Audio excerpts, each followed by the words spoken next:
Welcome to a world where shootings, kidnappings and gang warfare are just part of the job.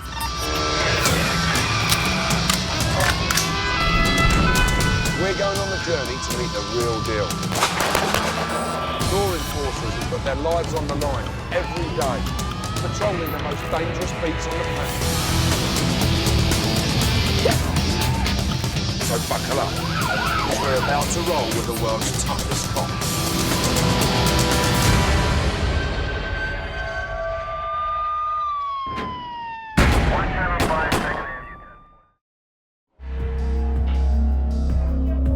Colombia. For decades, this bustling South American nation has been at war with itself.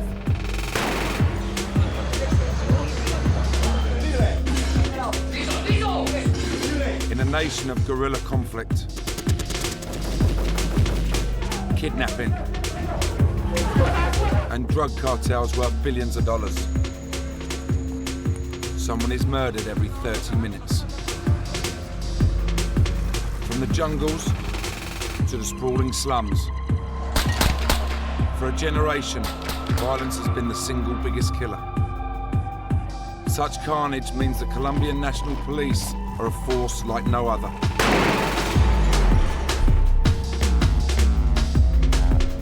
Four different units are taking on some of the world's deadliest criminals. The drug squad, anti-kidnapping snipers, the Metropolitan Police, and the Commandos. It's a few dangerous, but I like the action. Quieto. ¡Hey! El sujeto lo impactaron en la cabeza. En este sector vemos que hay una gran cantidad de plantas de coca.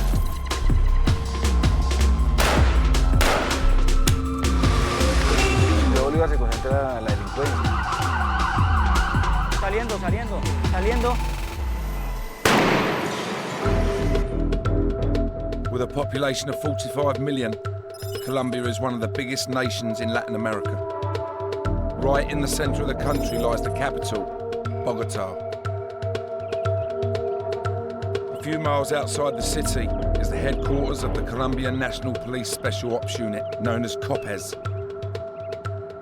Sub-Lieutenant John Oruela and his unit are awaiting orders for a top-secret night mission.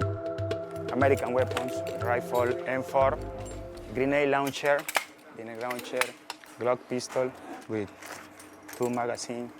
This is the equipment I use to night vision. COPEC is the best urban unit.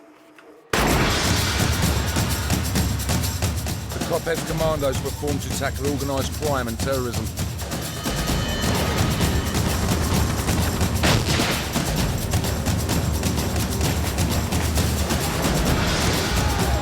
Trained by the SAS, this elite special operations unit faced the most deadliest of situations. Just 100 of the best police officers in the country are good enough for COPES. John Oruela has been a COPES commando for 9 years. He's a veteran of over 100 missions. It's a few dangerous, but here in Colombia, somebody has to do it. I like the action.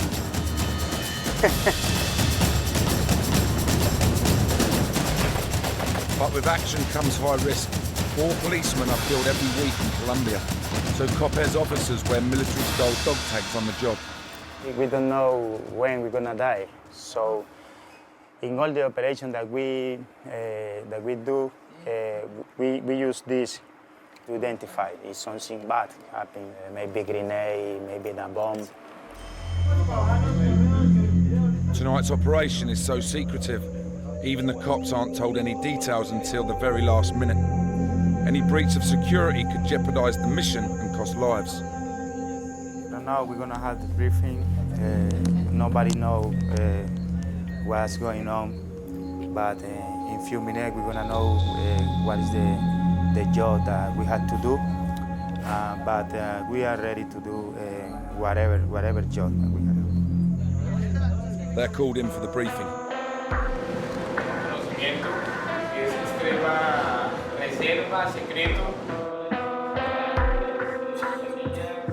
The police have received a tip-off about the location of known terrorists. members of the rebel guerrilla group, the FARC. Hay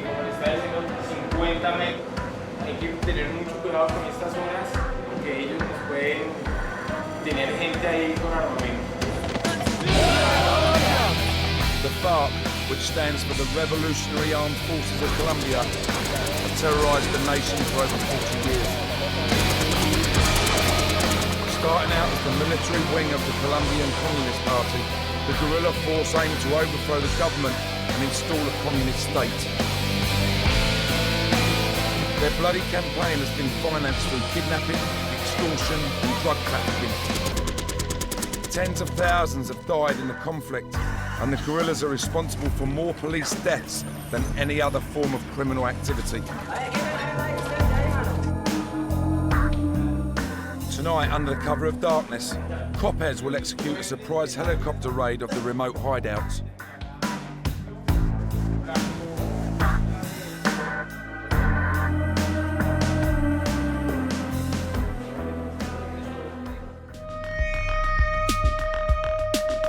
Before they head out, these cops have one last duty to perform.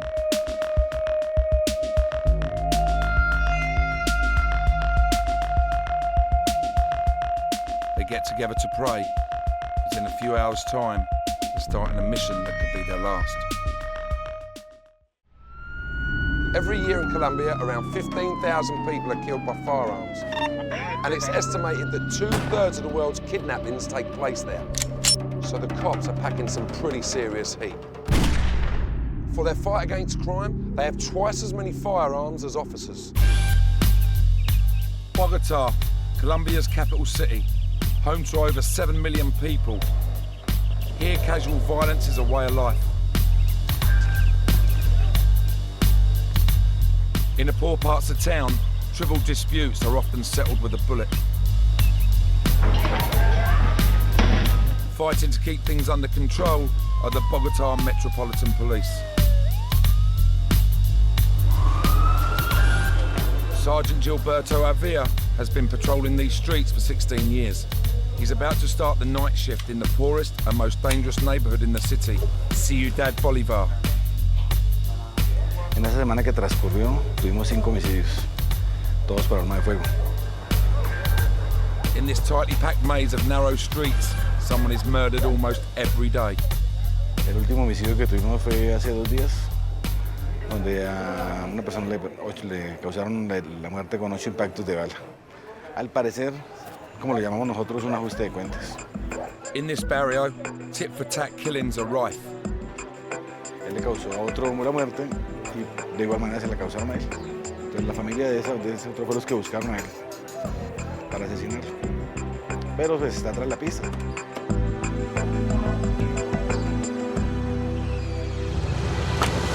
There are over 3 million illegal firearms in Colombia. So for the cops, it can be a case of either kill or be killed, as Avia recently experienced. Ellos nos vieron a una distancia. Nosotros nos dirigimos a ellos, pues ellos emprendieron contra nosotros. Nosotros de igual manera. A nosotros afortunadamente pues el golpe contra el piso, pero los delincuentes se nos dirigimos. No lo hace con intención. Si alguien nos está agrediendo, o sea, nos está disparando, nosotros lo esperamos de la misma manera. To stop the violence, the police are out to get the weapons off the streets.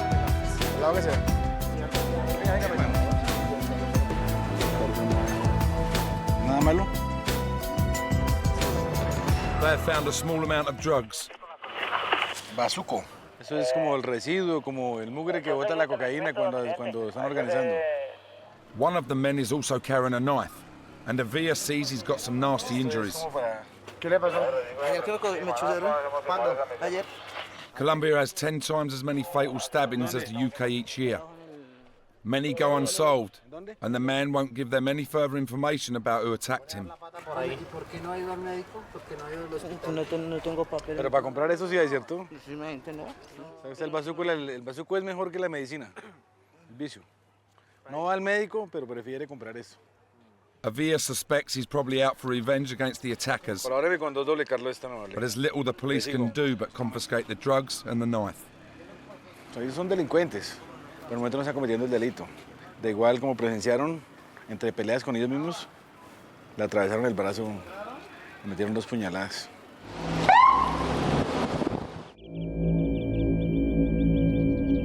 It's not just street violence that the cops face. Colombia is infamous for a much more calculated and callous type of crime: kidnapping. In the last 5 years, there has been an average of over 1,600 kidnappings a year. That's more than 4 a day. Such an extreme problem needs a special solution. This is Subintendent Juliet Quintero, otherwise known as Nikita.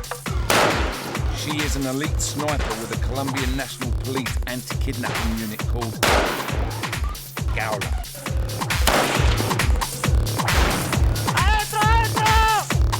Gowler is a special weapons and tactics unit trained to carry out rescues in any environment.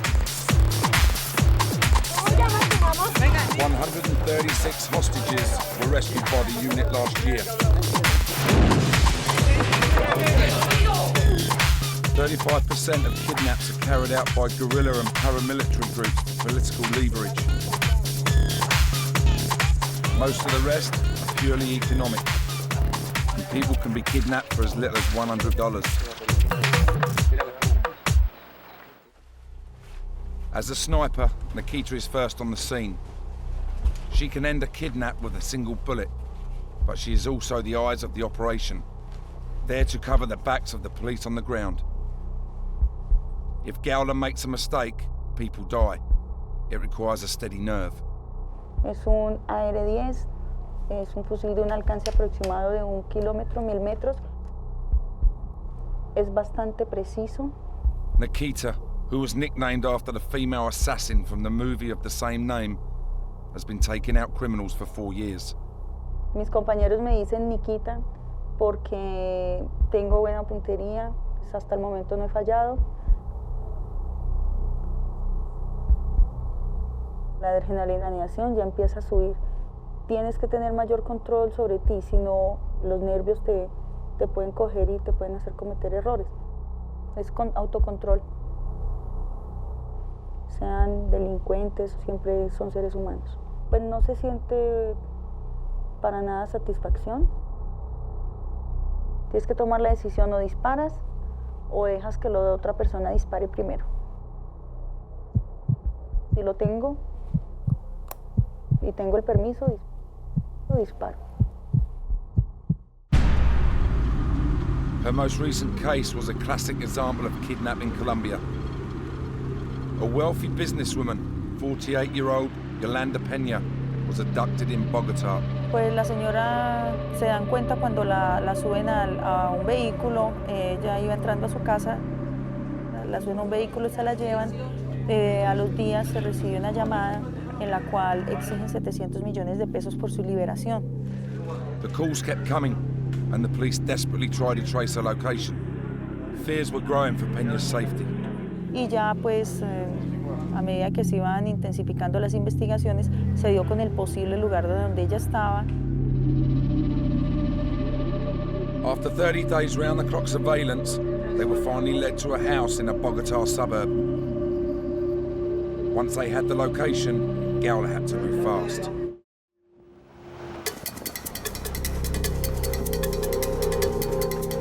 Nikita got herself into position. Otros vamos al área alta donde podamos tener visión sobre el objetivo.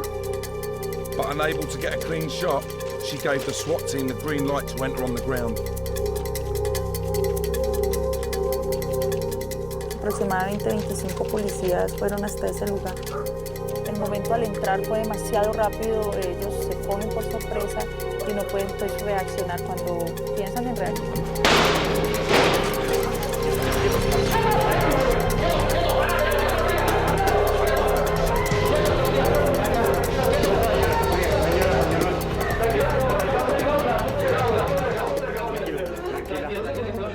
Gracias a Dios se nos dieron las cosas bien y hubiera de pronto, el señor hubiera podido morir algún compañero.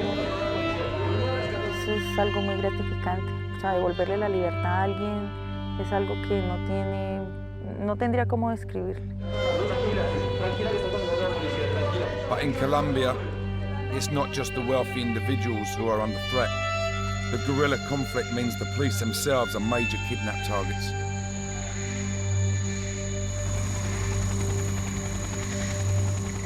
Last year, police intendant John Pinchao escaped after spending nearly 9 years in captivity.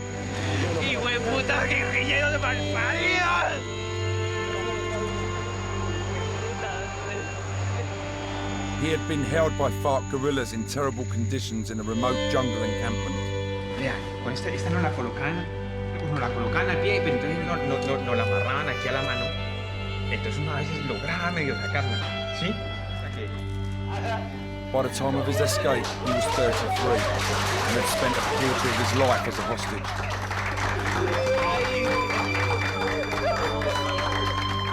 Los policías que han secuestrado la mayoría han sido en combate, cuando ya se quedan sin munición, cuando ya no tienen nada más. Pinchao's unit had been captured after a 12-hour siege of the town committee. The police ran out of ammo and were forced to surrender.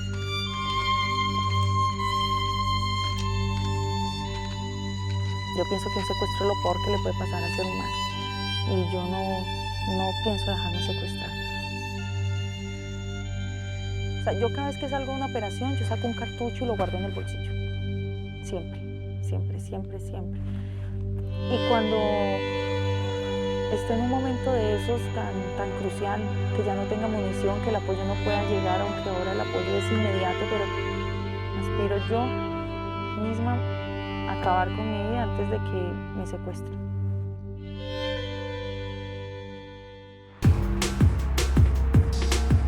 Back at the police commando's HQ, Sub-Lieutenant John Oruela and his unit are making final preparations for a top-secret raid.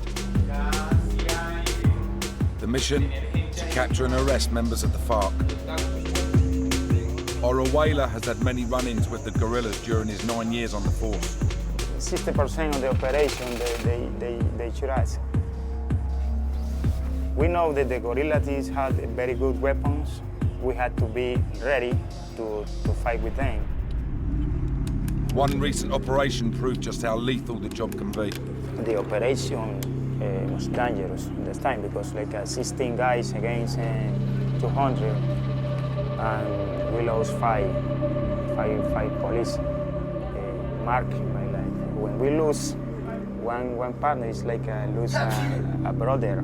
This is my second family. It's very, very hard. Very hard. But Oruela has a reason to keep going. It's my son. I want a better country for my son, without drugs, without terrorists. Somebody had to do this job, and this is my time right now. As the unit move out, the men switch to night vision and make their way to the waiting helicopters.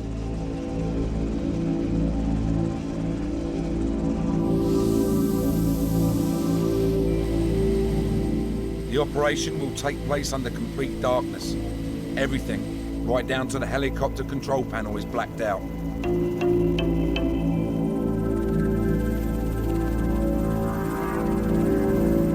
"16 commandos, 32 guns, and hundreds of rounds of ammunition are crammed into a single Black Hawk. The target is an isolated group of houses just 30 miles from the base, where FARC members are believed to be living. With the location sighted, it's time to move in.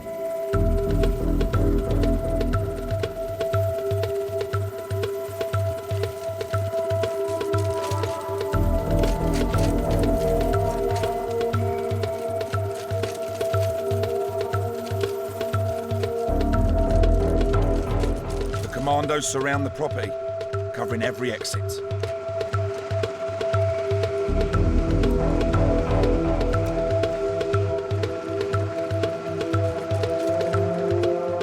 But what they are faced with is not what they expected. Rather than armed men, there's a big crowd of people, and they have come out to see what's going on. They've interrupted a social gathering, and a search of the property establishes the targets aren't here. They may have received the tip-off about the approaching helicopter. It's difficult because we are in about one house here. We got a 3 or 4 house here. So when we land in the fields, they can win. Yeah? But they could still be nearby. So Oruwela and the unit spread out to search the surrounding areas.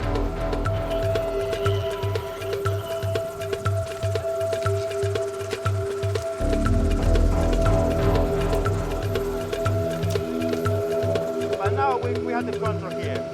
We had night vision, security around the house. Nobody can come walking here without we can see. Yeah. We have the control now. The problem is the people is done. Maybe it's a problem for us. In an area with so many guerrilla sympathizers, catching the suspects is a difficult proposition. They are forced to head back to base empty-handed.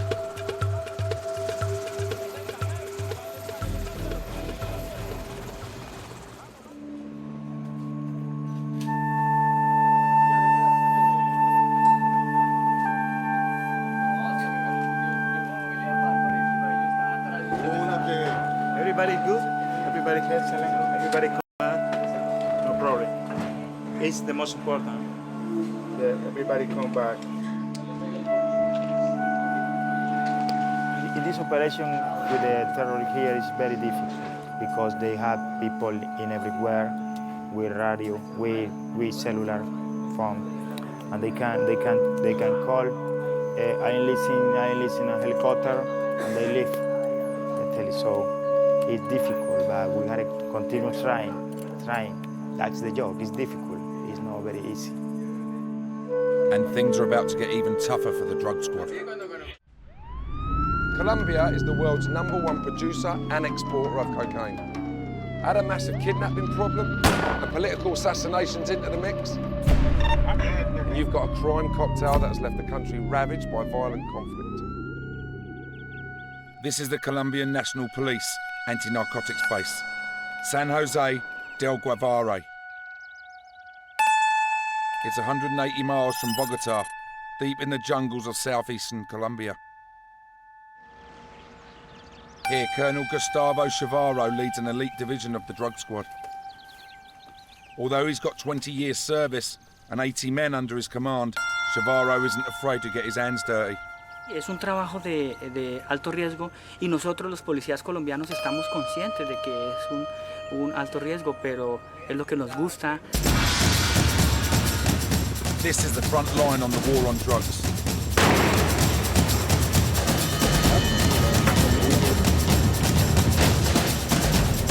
Colombia produces 70% of the world's cocaine. Each year, 700 tons of the drug are produced here, with a UK street value of $56 billion. For the last 30 years, the police have waged war against influential, highly organised and dangerous drug cartels. Drug lord Pablo Escobar ran the Medellin cartel for over a decade, murdering and bribing his way to a £2 billion fortune. Today, the Norte del Valle cartel are in control. Despite the recent capture of boss Diego Montoya, one of the FBI's most wanted men. The drug squad needs to be armed with the best weapons to get the job done. Es un helicóptero Black Hawk. Es un helicóptero con una gran velocidad, gran versatilidad. Nosotros usamos mucho en las operaciones de interdicción, de erradicación manual. Chavarro and his men take on the drugs trade at source, destroying drug crops and factories. To do this, they must fly deep into territory under the armed control of the drug cartels and anti-government guerrillas. They've paid a heavy price, 17 officers killed and 29 wounded on recent eradication missions.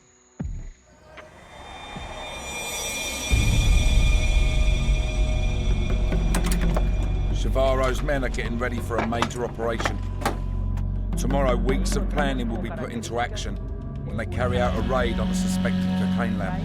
Es la operación Eclipse, la ubicación y destrucción y judicialización de 2 laboratorios para el procesamiento de clorhidrato de cocaína.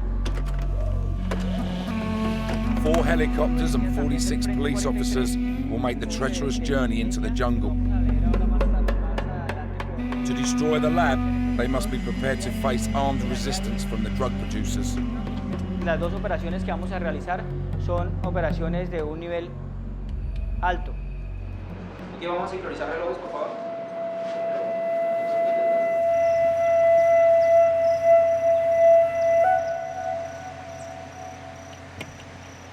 With the raid due to take place at dawn, Salvador gets a precious night at home with his family. Hola, Juan David. Regálame un abrazo. Un abrazo. Un abrazo. ¿Sí me extrañaste hoy? Hola, mi amor. ¿Cómo estás? Tienen esa idea de que corremos un alto riesgo y podemos... Le digo a la familia que el día que yo no vuelva y el día que yo fallezca en mi trabajo, se sientan orgullosos. But with 200 cops killed every year in Colombia, he takes nothing for granted. Todas las mañanas cuando me levanto, le pido mucho a Dios que me ayude a llegar a viejo y que me dé la oportunidad de ser abuelo, que me dé también la oportunidad. Uy, ¿qué fue? Toma, toma.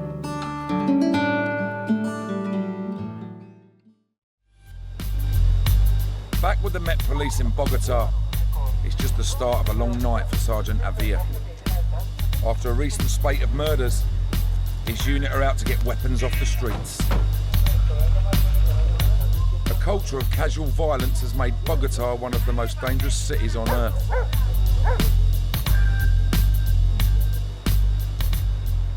Avila's patrol covers the poor hillside barrios in the south of the city. From one of the high vantage points, he thinks he's spotted something in the streets below. A local gang believed to be involved in drug dealing, armed robberies and assaults. Central de Paraísos. Several units move in to try and cut them off before the gang can get away in the maze of dark alleys. De pronto en algunos sectores de Ciudad Bolívar se concentra la delincuencia. The patrol cars have had no luck locating the men. Y yo andaba un poquito y me acosaba, andaba otro poquito y estaban aquí, claro, ya estaba yo cerquitica. Por ahí hay pasos, ¿cierto? Sí, claro. Para Pedro. El terreno, no nos presta. The cops have no choice but to go in on foot.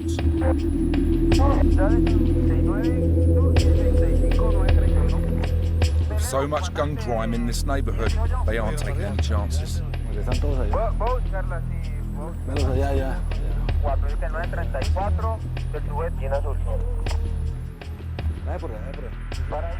They spot the gang making a run for it. Vente allá.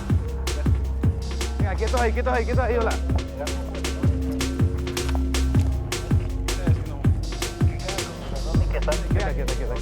Quieto. ¡Hey! Puta, se metió por allá. Da la vuelta por encima, García, por encima con él.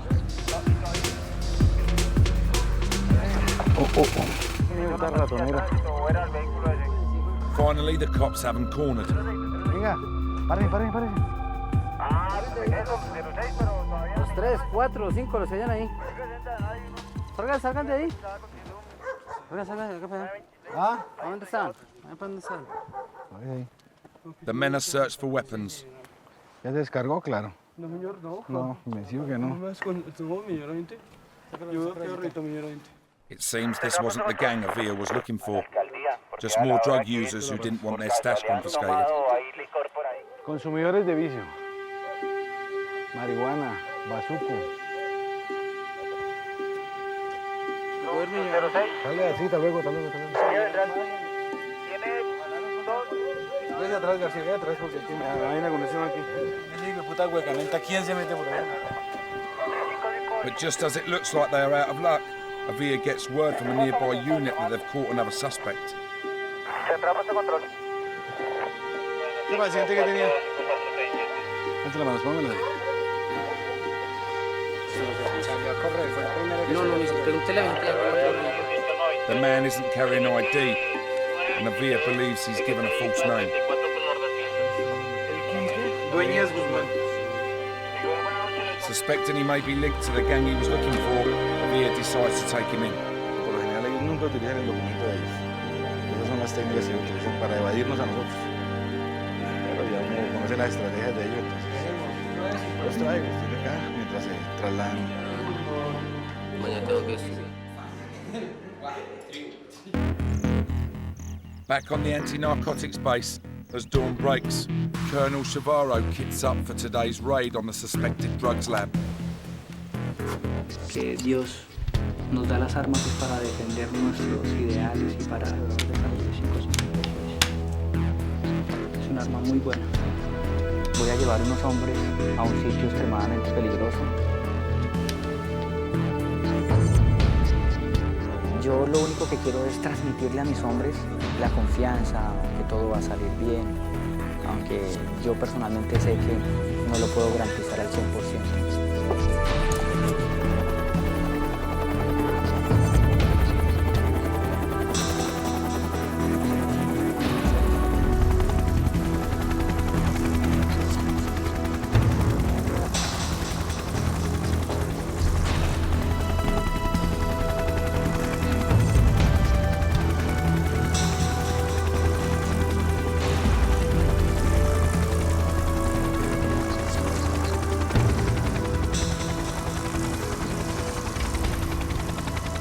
After 40 minutes in the air, the unit enters lands under the armed control of narco-terrorists.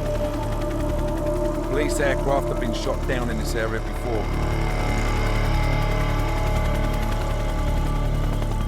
The GAU 17 miniguns aren't just for show. Each can spray the jungle with 50 rounds a second. En este sector vemos que hay una gran cantidad de plantas de coca. The Colombian jungle is dotted with 100,000 hectares of coca crops, often guarded with landmines and booby traps. Los bombarderos a la vista. Ok, plataforma, coyote, elemento 01 entrando. Estamos en el punto del laboratorio. Ya los comandos junglas encontraron el primer objetivo. The Black Hawk circle the target, scanning the canopy for potential threats.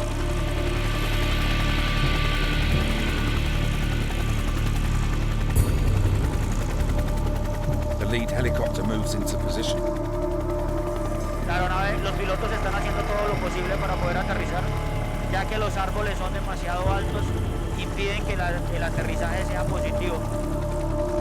After circling for 5 minutes, Chavarro gives the go-ahead. Ok, entrando en calibration.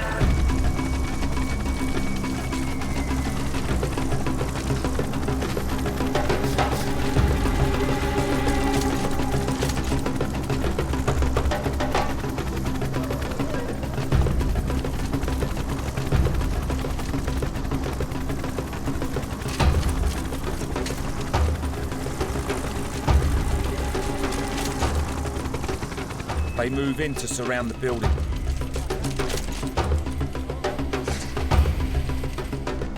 Por aquí ya hay alguien, pero ¿será que hay alguna trampa o qué? The building appears to be empty, but the unit have to be on their guard against possible ambushes. Ok, ¿qué está pasando? ¿Cómo está la situación? It looks as though the criminals have fled at the noise of the approaching helicopters, but the police have found what they're looking for. A recently harvested coca crop, chemicals and equipment for making cocaine. Listo, ¿cuánto estimamos? A lab this size could produce more than a ton of cocaine every month, with a UK street value of $90 million. With the possibility that the drug producers are still nearby, the cops are vulnerable to attack from the surrounding jungle. They have to work quickly. Vamos a colocar las cargas explosivas para hacer la destrucción. Están tomando fotografías y están haciendo el embalaje en la parte judicial para hacerlo lo más rápido posible. ¿Cuánto tiempo tenemos? 15 minutos máximo. Máximo 15 minutos, 10 minutos. ¿Tienen qué? Listo, vámonos. 7 minutos. Ok, saliendo. Listo, saliendo. With the explosive set, the men start to move out. Saliendo. Esta es un área del enemigo, es un área en la que nosotros estamos prestos a un ataque. No nos podemos confiar porque puede que nos ataquen saliendo. Before leaving, there's just one more thing they have to do.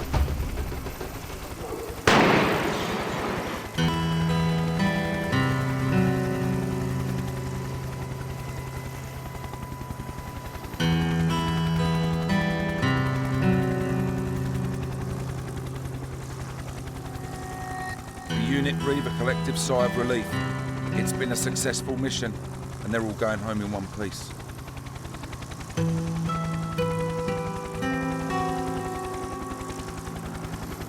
¡Hola, Juanda! ¿Me vas a regalar un abrazo? Siempre las operaciones que nosotros realizamos de antinarcóticos son un éxito cuando no tenemos personal secuestrado, cuando no tenemos heridos en combate, cuando no tenemos fallecidos y cuando las aeronaves no tienen ninguna novedad. ¿Cómo has estado?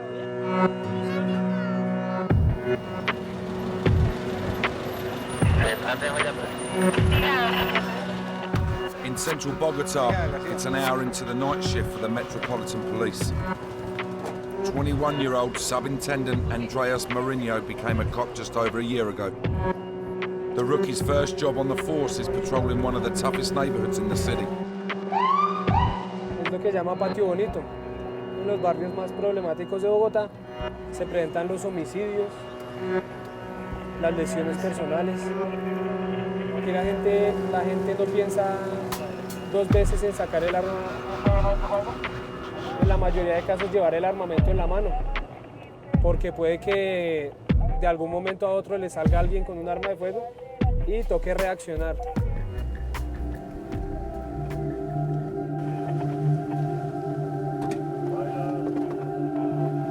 With violence a way of life, the police never know what they might face, even during a court or a domestic dispute. ¿Qué pasa, señor? ¿Qué sucede? An estranged husband has turned up at his old house and tried to throw his family onto the streets. Hace 5 meses se fue. Hace 5 meses se fue. Anoche vino todo agresivo y nos trató como quiso. Desde ayer está que nos insulta. Puede venir acá, porque la casa está. Don Rubén, póngale cuidado. Dele un tiempo prudencial a la señora. Mourinho does his best to defuse the incident, but tempers are running high. Venga todos porque anoche vino agresivo, nos trató como quiso, le pegó a la niña, ayer también le pegó a la niña, porque no fue estudiante. He needs to make sure the situation doesn't escalate into something much more serious. Entonces no tome la ley por sus manos, ¿listo? But before they can finish here, Mourinho is called away to a serious incident on the other side of the barrier.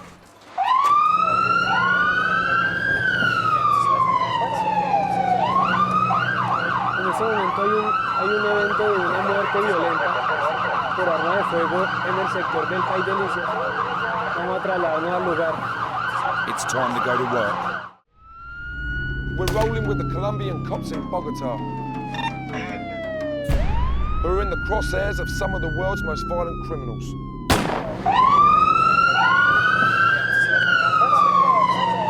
Rookie cop Andreas Mourinho of the Bogota Metropolitan Police is rushing to the scene of a fatal shooting.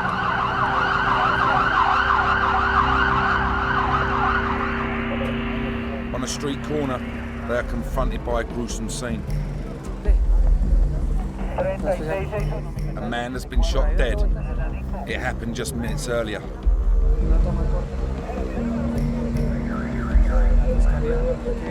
Bueno, aquí sucedió un homicidio por arma de fuego. El sujeto lo impactaron en la cabeza. Entonces ya se tiene que dar la zona del delito para que la unidad que le corresponde realice el levantamiento. With more than 4 homicides every day in Bogota, it's a familiar routine for the cops. Estamos esperando que las patrullas den más resultados del caso y estamos esperando igualmente la unidad investigativa que venga a realizar el levantamiento del cuerpo. The police question the locals, but a climate of fear in this community makes it hard for them to do their job. Aquí la gente puede que de pronto vea, pero la gente no se compromete. Y a la gente le da miedo decir algo porque puede que ellos piensen que toman retaliaciones en contra de ellos. Entonces la gente prefiere quedarse callada. With so little to go on, and the murderer probably close by, the police need to move fast before the trail goes cold. Ya las patrullas del sector están avisadas y se está realizando la búsqueda de este sujeto. Solo tenemos las características físicas de las personas que estuvieron alrededor del lugar. Ya pues de pronto, en parte de la verdad. Al parecer dan descripciones de un sujeto de chaqueta negra y pantalón de jean. The poorer, darker parts of Bogotá provide perfect hiding places, and Mourinho knows they are facing a very dangerous situation. Por el homicidio fue por arma de fuego, entonces el hombre debe andar armado y en cualquier momento puede reaccionar en contra de la policía. There's been a sighting of someone matching the description of the suspect, so Mourinho heads in to take a closer look at the area.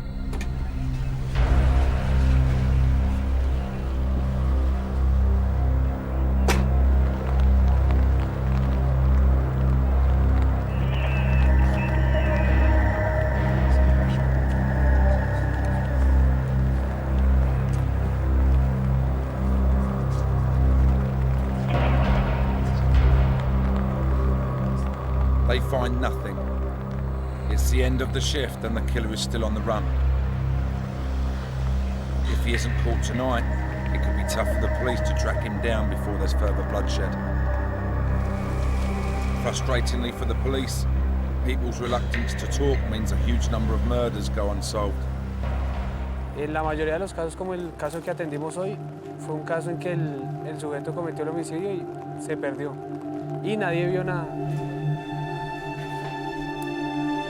Desafortunadamente, en muchos casos la ley de silencio es la ley que aplica a toda la gente.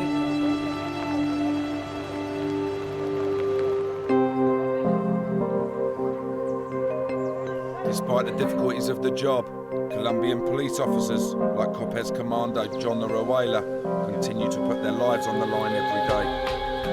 This monument was created for all the police officers die on duty. The last one was Wilson Reynoso, my best friend.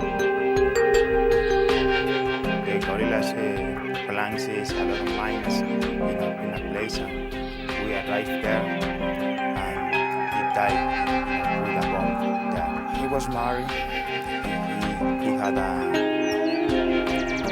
son.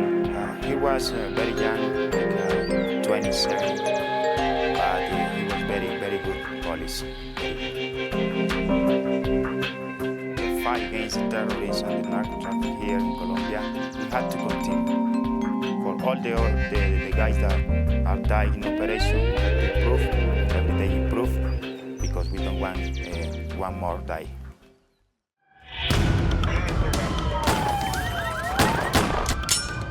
Welcome to a world where shootings, kidnappings and gang warfare are just part of the job.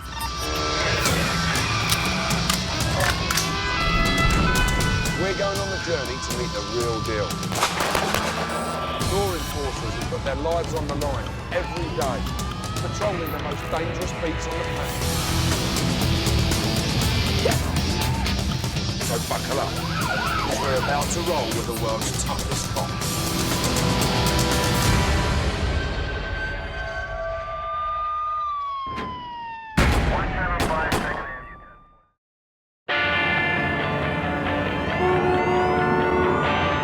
Salvador is the smallest country in Central America and one of the 5 most dangerous in the world.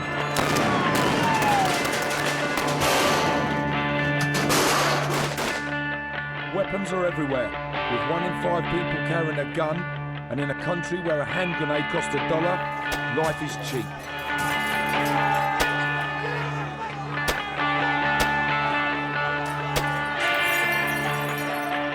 The arms were left over from the recently fought 12-year civil war that claimed the lives of 75,000 people. Now they're in the hands of the gang members who are waging a new battle on the streets. And trying to keep law and order in Latin America's Wild West is the police.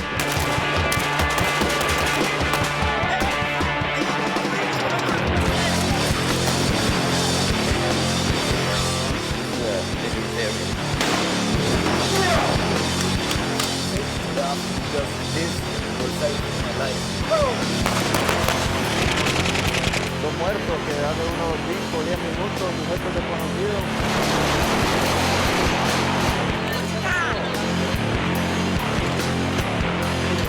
Entonces, ¿qué necesidad es? Porque no estaba metiendo. ¡No se mueva! Aquí en nuestro país la vida, pues, la tenemos prácticamente cantada.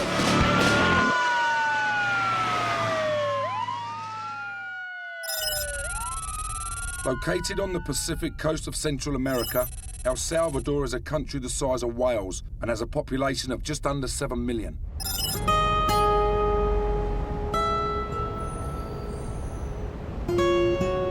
With nearly 10 murders every day, it's a very dangerous place to live. And with a cop killed every month, it's also very dangerous to police. For Inspector Manuel Ramirez, travelling to work is not just about fighting through the traffic. On the streets of El Salvador, anything can happen. Usually the cops carry their guns with the safety catch on, but Manuel is not a usual cop. Safety off because, you know, this will let's say that will save my life because we are on the way to our job, to our work. So if we find some people or some criminals over the street, we are ready to shoot. We always have to be ready. We always for this kind of persons because gang members are everywhere.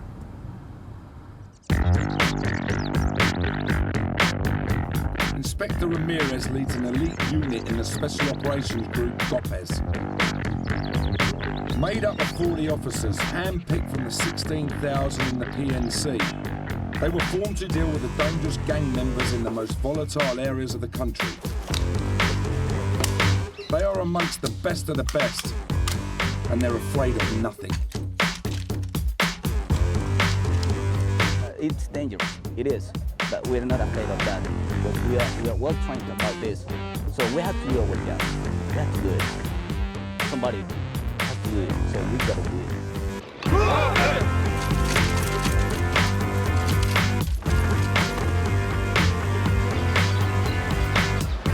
Sometimes we use this kind of gun. This is a MP5. We also carry, you know, our ammunition. We say that over here, for example. This I got 2. Each officer carry 185 bullets. Because if this guy, you know, got a gun, I have to shoot him. Really, right here in the Salvador, we have to do it. Because remember that he got a gun. He's gonna shoot me. So I had to do it first. Because my life, you know, my life is first. I got my wife, I got a daughter and a son. I would like for my son, you know, to be let's say a lawyer or a doctor, but not a police officer because of the dangers. Because, you know, I know the problems we have here in El Salvador, and to be a policeman it's not so easy because we have to face a lot of problems. And in El Salvador, the main problem are gangs. The 2 biggest are at war, Mara Salvatrucha, or MS, and 18th Street. Living within meters of each other, they are involved in drugs, armed robbery, extortion, kidnapping and murder. Because the gang violence reached such a high level, it was made illegal for anyone to be a member of a gang or even associate with one. One of the only countries in the world to criminalise gang membership. For the cops, it is easy to spot them, as most are recognisable by their tattoos, which cover their bodies and even their faces. To become a member, they have to endure a ritual beating so that they can call themselves gangsters.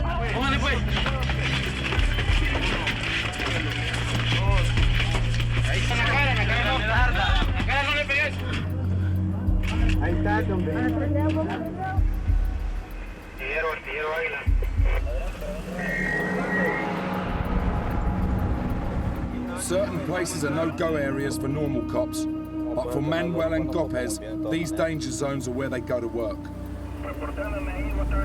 Today they are on patrol in troubled Quezaltepeque, 12 kilometers north of the capital, San Salvador. It's home to one of the country's largest prisons and is a renowned Mara Salvatrucha stronghold. Okay, we have problems with gangs here. They are on the lookout for any known gang members or criminals that they can remove from the neighborhood.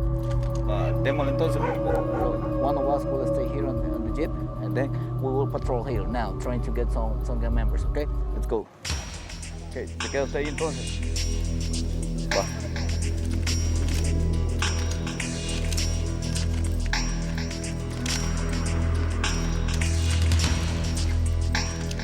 This is a dangerous area. We can find some criminals in this area. That's why we're having foot patrol now.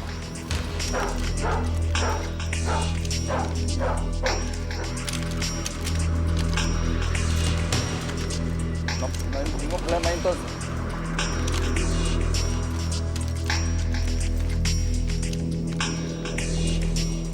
Flushing out the gang members in these windy alleyways is especially difficult. When they enter an area, lookouts at the entrance tip off the gangsters and they disappear off the streets. Some of girls were at the main entrance and they saw us, so they made some calls. And they belong to a gang member. In this case, they are MS, so they call to another member, and then they know exactly that we are here. Probably. Not probably, we are sure we are not going to find any gang member here. To combat this, the unit moved to a popper, where Manuel sends in an unmarked car ahead to try and catch out the criminals. This is another dangerous area here. And that's what we are doing here. Just, we have a normal car in this area. If they find something there, they will call us. All they can do now is sit out of sight and wait for the call.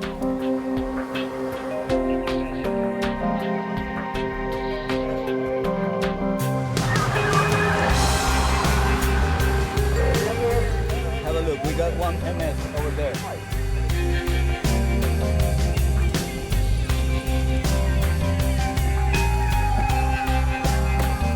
Yeah, with tattoo. Ya lo revisaron ahí al sistema. ¿Qué somos? MS. ¿Ah? Sí. No, pues sí, pero yo estoy calmado ya. ¿Ah? ¿Calmado de qué? Sí, pero entonces no estás activo. ¿Eso me querés dar a entender vos? ¿Me estás diciendo que no estás activo entonces? ¿Ah? Sí, estás activo. ¿Y por qué te quedas callado? Pues bien sabes que estás activo. Entonces, ¿y quién es el jefe aquí de la MS? No, no sé prácticamente quién es el jefe. ¿Y entonces? ¿Quién es el jefe aquí de la MS? No, no sé, no hay ¿Ah? jefe. ¿Tus otros amigos, pues, cómo se llaman entonces, los otros MS? Well, he's not giving me any information because he's a gang member, so he doesn't want to give me some more information. If I would like to get some criminal information from him, I cannot get it. But this gang member is just a small fish in a big pond. El Salvador has a prison capacity of 7,500, but it's estimated there are nearly 19,000 criminals locked up. But with prisons overflowing, the little space they do have needs to be reserved for the gang leaders. Imagine facing violent gangs, armed to the teeth with AK-47s, who, if they're not shooting at each other, are shooting at you.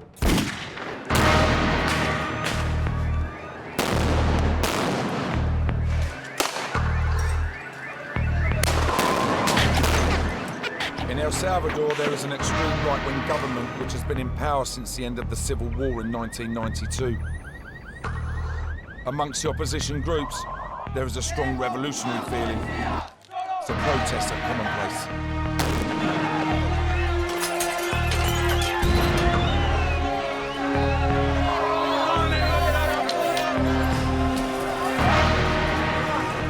Charged with containing any violence are UMO, Unit for Maintaining Order, also known as the Riot Squad.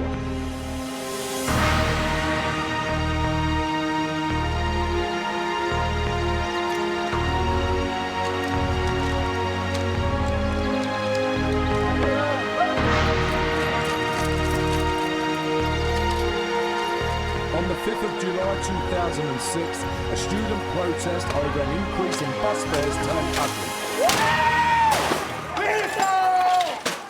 And the riot squad were called in. In what was to become the deadliest confrontation in the unit's history, 2 officers were killed and 16 were seriously injured.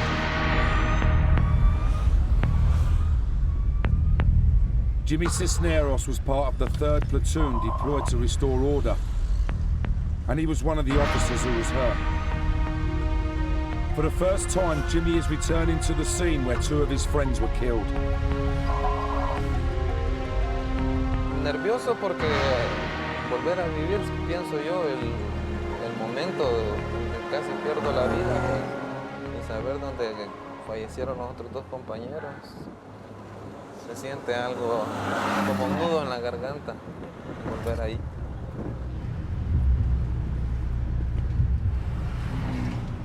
Ya llegamos. Even 2 years after the incident, it is too dangerous for a lone UMO officer to be seen so close to the university. So the unit has provided Jimmy with an armed escort. On the morning of the riot, the UMO squad pressed forward, firing tear gas and rubber bullets, trying to disperse the crowd.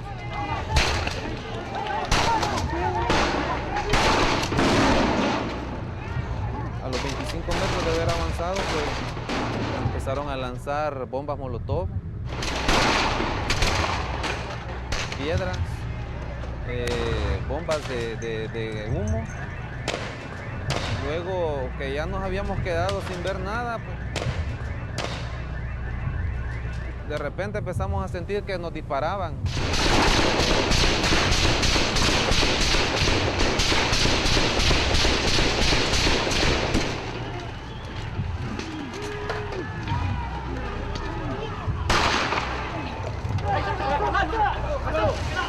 A lone gunman with an M16 opened fire on the advancing unit.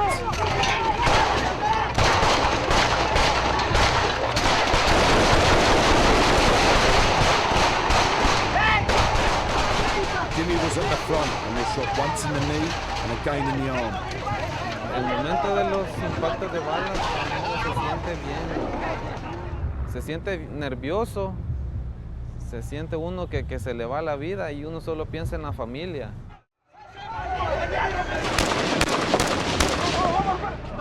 Yo en ese momento pensé en mis hijos, en mi esposa, que tal vez nunca los iba a volver a ver porque uno no sabía la dureza de las lesiones que podía tener uno.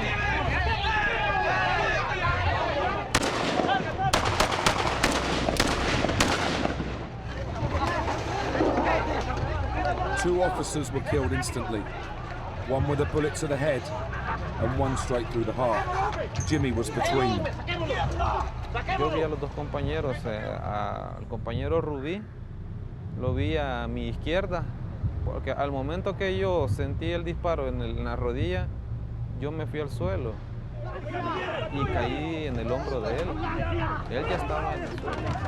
Cuando yo lo vuelvo a ver, él ya estaba inmóvil, ya estaba con la mirada bien perdida. Pero yo no me podía mover, y cuando vuelvo a ver a mi derecha estaba el compañero Navarrete también. Él sí, yo supuse que estaba muerto en el momento porque tenía un disparo en la cabeza.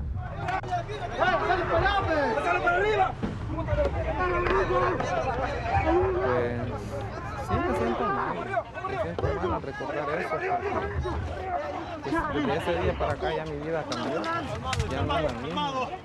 No sé, ya las cuestiones cotidianas que uno hacía, correr, jugar fútbol, jugar basquetbol, ya no las puedo hacer.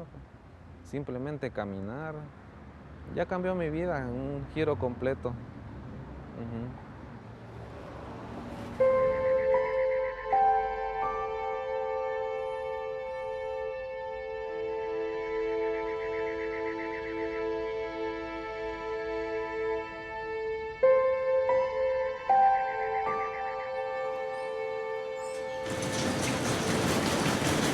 Despite the dangers that the cops face on the streets of El Salvador, the National Academy for Public Security sees 100 new recruits a month, all willing to lay their lives on the line for their country.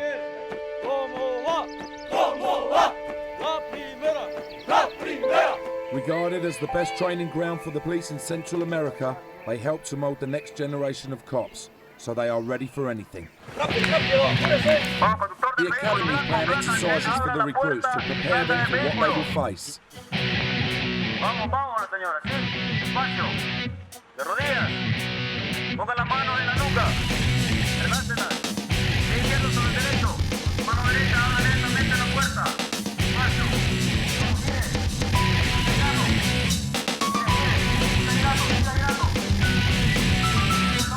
13 cars are hijacked or stolen every day and used by the gangs for robberies and murders.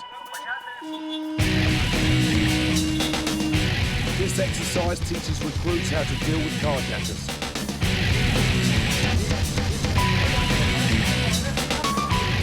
As well as tactical awareness, it's important the cadets are physically prepared for the rigours of fighting crime in a tropical climate.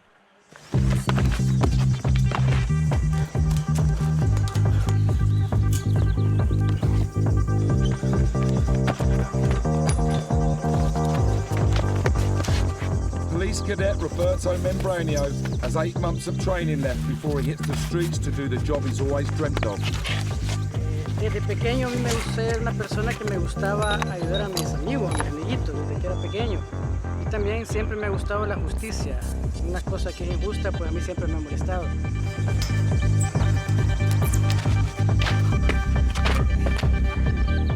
Entonces me dije a mí mismo qué oportunidad más grande de poder hacer lo que a mí me gusta, que es servir a las demás personas y ser justo también, velar por la justicia. For young people in El Salvador, job opportunities are limited, and the police force is seen as an alternative to joining the gangs. Once graduated, officers can expect to earn $4,000 a year, just under the average annual wage of $5,000 US. The 2-year training course ensures cadets are well trained and ready to face the streets. Hand-to-hand combat is taught for when you're too close to pull the trigger.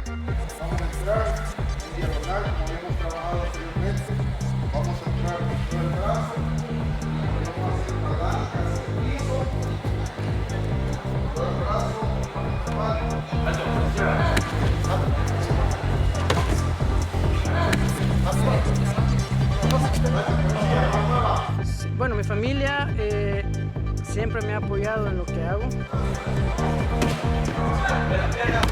y pues es una bonita profesión policial, es una profesión loable, es una profesión tan loable que uno ofrece su vida, o sea, salva vida a costa de la misma vida de uno, ¿verdad?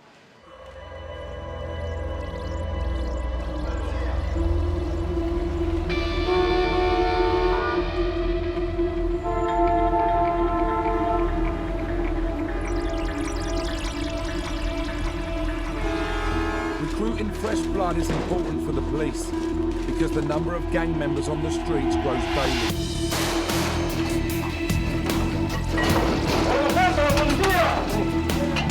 Every month, 1,000 gang members are deported back to El Salvador from the United States.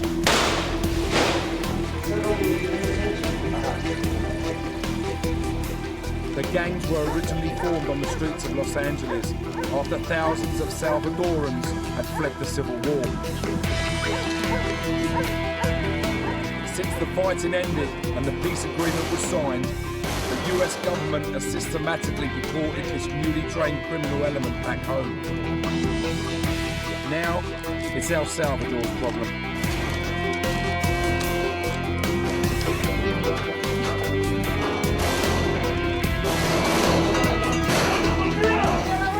Because of the high level of gang crime, several special units have been set up to keep them in check. One of these is the Inteceptores.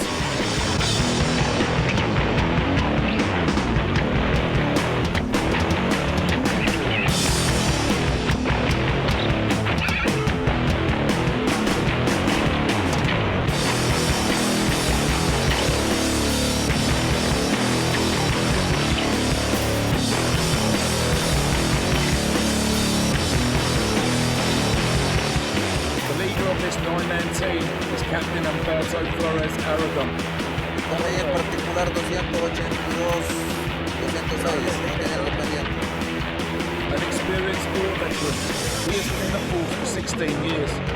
Born and raised in the gang-ravaged colonias, El Salvador's ghettos, he knows these streets better than most. Relevante hoy este día. Algo de acción. Me gusta la acción. A mí me gusta bastante la acción.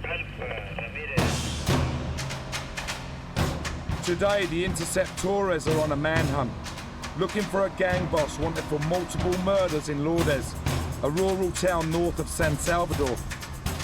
In El Salvador, police officers often live in the neighborhoods they have to patrol, so they know exactly who the criminals are. En estos instantes vamos a ingresar a una colonia donde un compañero de los nuestros que va acá reside y él tiene ubicado a algunos de los pandilleros. ¿Él los conoce? Él los conoce. ¿Y ellos qué opinan de él? Sabiendo que... No, él va cubierto ahorita en estos instantes del rostro para que no lo vayan a conocer. If the gang members were to find out they've been betrayed by someone in their neighborhood, retribution would be swift. So the officers need to cover their faces to protect themselves and their families.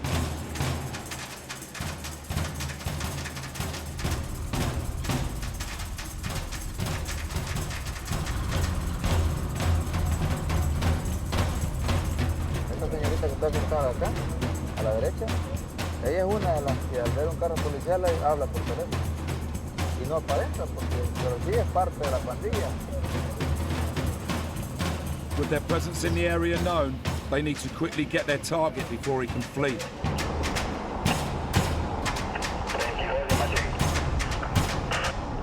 Este ha participado en 2 homicidios. The Inteceptores spot their man on the streets and move in.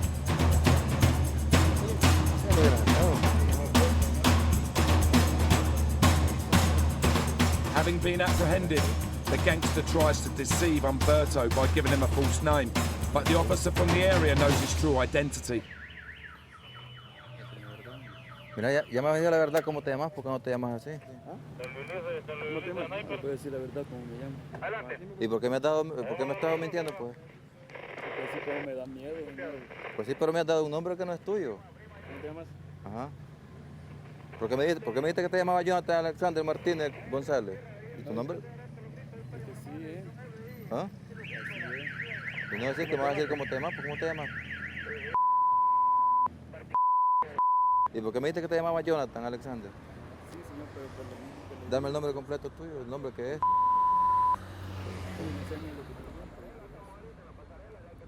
Having confirmed that they've got the man that they were after, the gang member is arrested. Humberto knows that having taken one of the gang leaders out of this area, it will have a positive effect on everyone else in the neighborhood. Y otro que los viene a influir, porque siempre hay un líder, que es el que los comienza a trabajar. Aquí los niñitos de la edad de 11, 14, en adelante ya son pandilleros. Todos esos niños que están ahí son futuros pandilleros que tenemos allá atrás.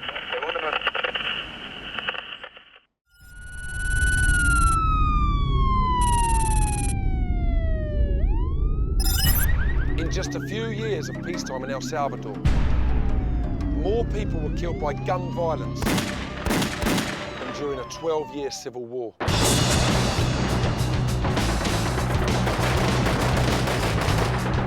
El Salvador was devastated by a bitter civil war that raged in the country between 1980 and 1992. The far-left rebel movement, tired of the growing inequality between rich and poor, rose up and attempted to overthrow the ruling classes.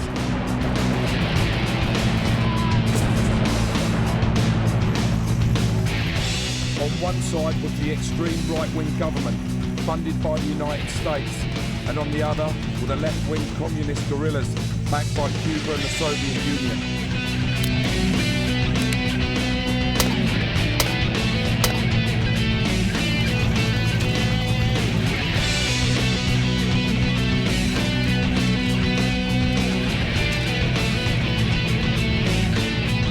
Over 75,000 people were killed during the conflict. ¡No! ¡Esos malditos guerrilleros me la van a pagar! In 1992, a ceasefire was reached. Land was granted to the poor rural farmers, and the control of public order was taken away from the army and given to a new police force, bringing to an end the deadly conflict.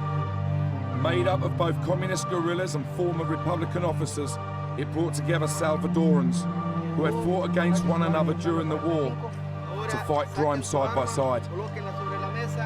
Today, 16 years after its creation, the next generation of crime fighters are coming through.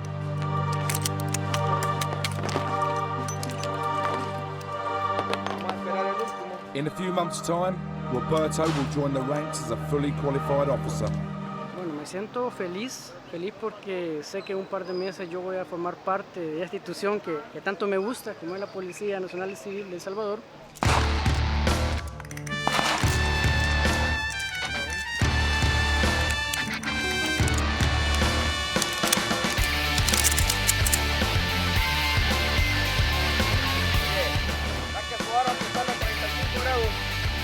De fuego, levanta esa arma y realiza un disparo.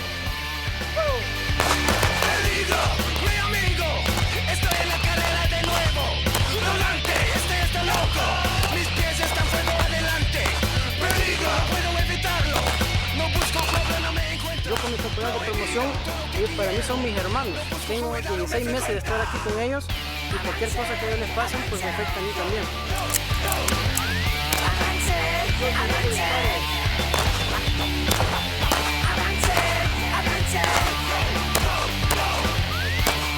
Entonces, eso se logra aquí en la academia.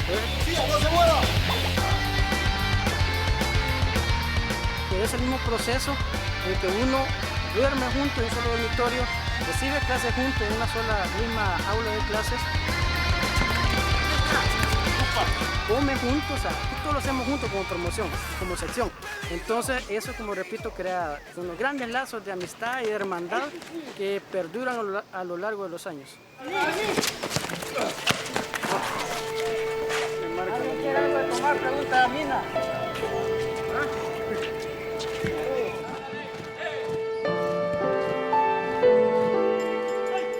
For Roberto, this bond was strengthened when one of his fellow cadets and roommates was killed.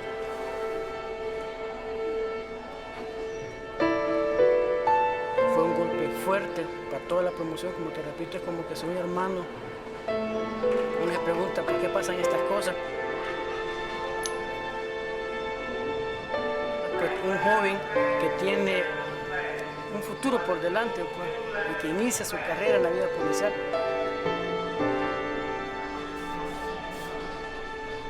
Bueno, la promoción se unió, nos consolamos nosotros mismos, dimos consuelo a la familia del compañero. Le dijimos a la mamá, mira, he perdido un hijo, pero aquí tienen 40 hijos más. A los hermanos, ustedes han perdido un hermano en este momento, pero aquí tienen 40 hermanos más.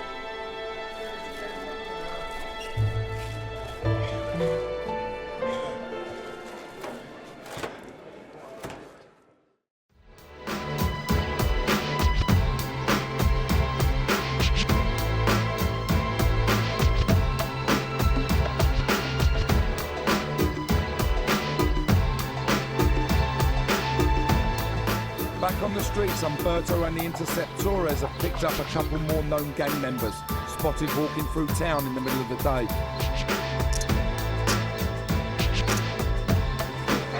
Just for being in a gang, Umberto has grounds for arrest, so they are cuffed and loaded onto the pickup. Just as they are about to be taken away, the girlfriends show up to remove any jewellery that could be stolen in prison. But the police don't allow phones to be taken, as these could contain valuable evidence.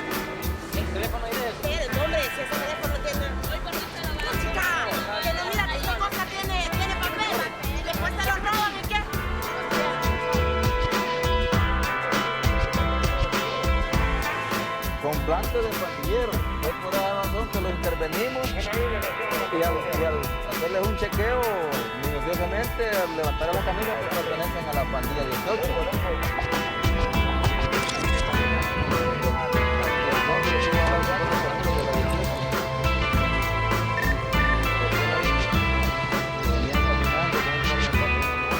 Once at the station, the gang members are processed and photographed before being taken to their cell.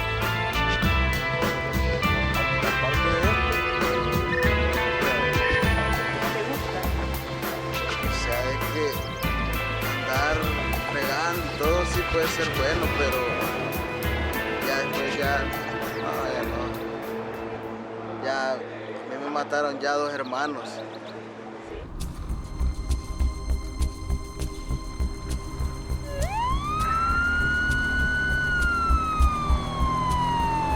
The Inteceptores head into Soyapango, a gritty working class area and a former leftist guerrilla stronghold. Bueno, lo de Soyapango es un municipio muy conflictivo, específicamente con las bandas. Hay unas bandas ahí de robacarros,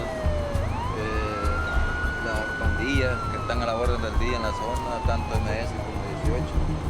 1, 10, 12, 24, 5, 58, 6971.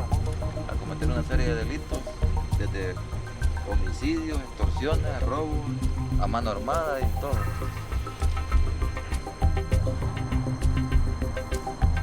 This area is at the centre of a fierce turf war between the two gangs, over control of the racketeering operation of local businesses. Every time Umberto goes on patrol in a dangerous area like this, his family is not far from his mind. Pues mi familia al principio, pues ellos no querían que perteneciera a la corporación policial, porque tenían miedo que muchos, porque como al principio, quiera si uno en la corporación policial hemos tenido bastantes bajas a causa de la delincuencia. Entonces la familia de uno a veces se preocupa donde ve los noticieros allí o los periódicos en primera plana. Entonces ellos me decían que no, pero al final pues yo tomé la opción, me gustó bastante y gracias a Dios aquí estamos.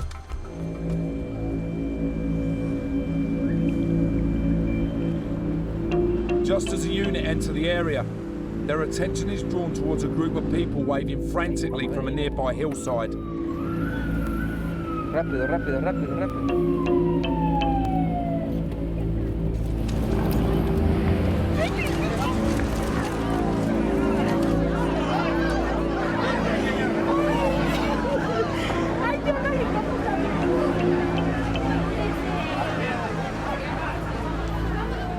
They are first on the scene to a daylight double murder. ¿Y qué quedan 2 hombres? Llevamos nosotros. Vamos.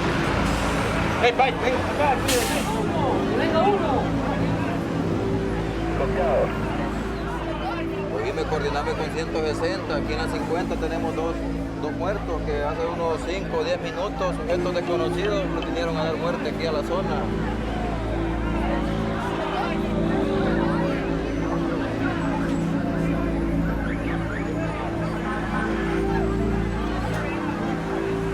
Two factory workers have been gunned down while eating in a roadside cafe.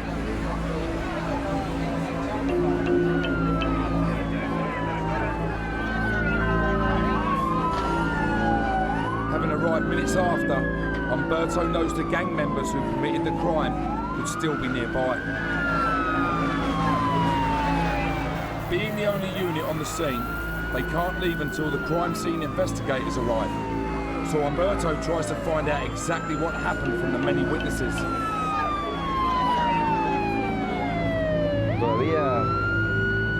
el ciudadano que está a aquel lado pues todavía tenía síntomas, pero al ratito paró, falleció.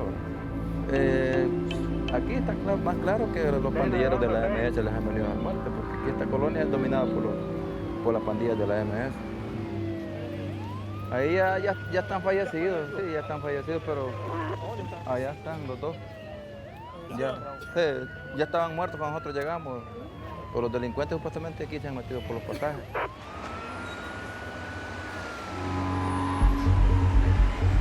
As the crime scene investigators take over, Humberto coordinates his unit to go in search of the killers.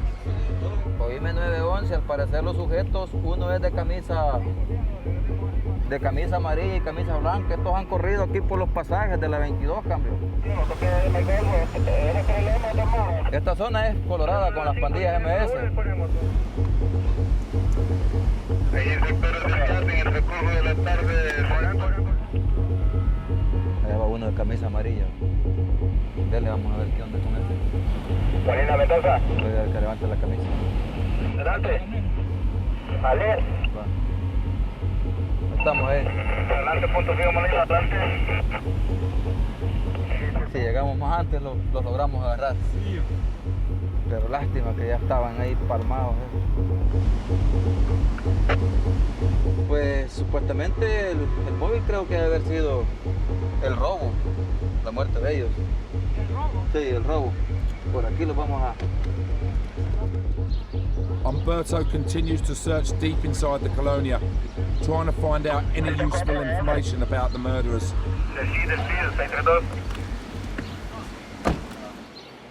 A la colonia Crediza. Supuestamente los hechores de ese doble homicidio han tomado un taxi. ¿Han tomado un taxi? Han tomado un taxi y ya salieron de esta zona. Dos sujetos supuestamente llegaron. Sí. Y los a quemarropa los agarraron. For Humberto, not having caught the criminals is especially frustrating. Lástima que si nosotros hubiéramos bajado un poquito antes, logramos agarrar a esos delincuentes, los que mataron a estos dos ciudadanos. Aquí en nuestro país la vida pues la tenemos prácticamente contada. Si uno anda un poco dormido, si no anda despierto, en segundos puede perder la vida uno, en segundos. It's the most densely populated country in the Americas. Has one of the highest murder rates in the world, and a crime occurs there every minute.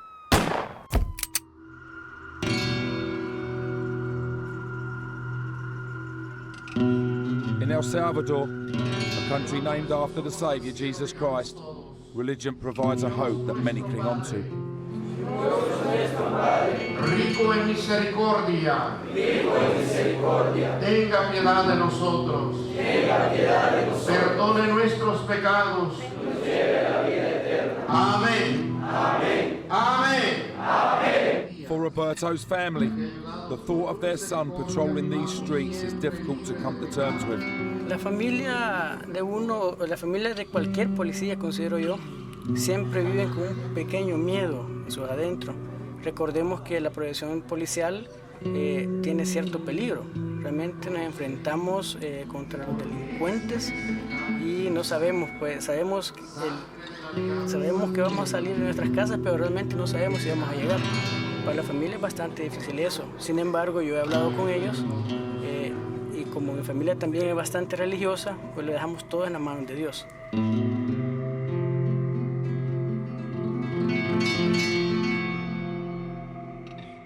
Entonces me apoyan y ese pequeño miedo, pues yo trato la manera de quitárselos a ellos, haciéndoles ver que va a ser Dios quien va a disponer si me pasa algo o no.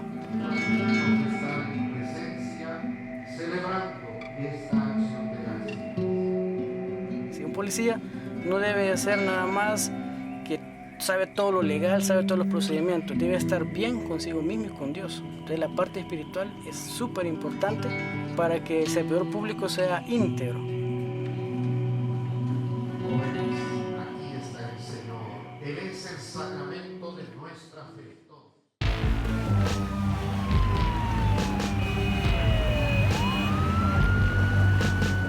Back on the streets, there's a shakedown. Humberto and the Inteceptores are busy searching their own gang hangout. Bueno, aquí se hizo un registro de los ciudadanos que estaban dentro de este billar, porque son zonas donde se refugian los delincuentes.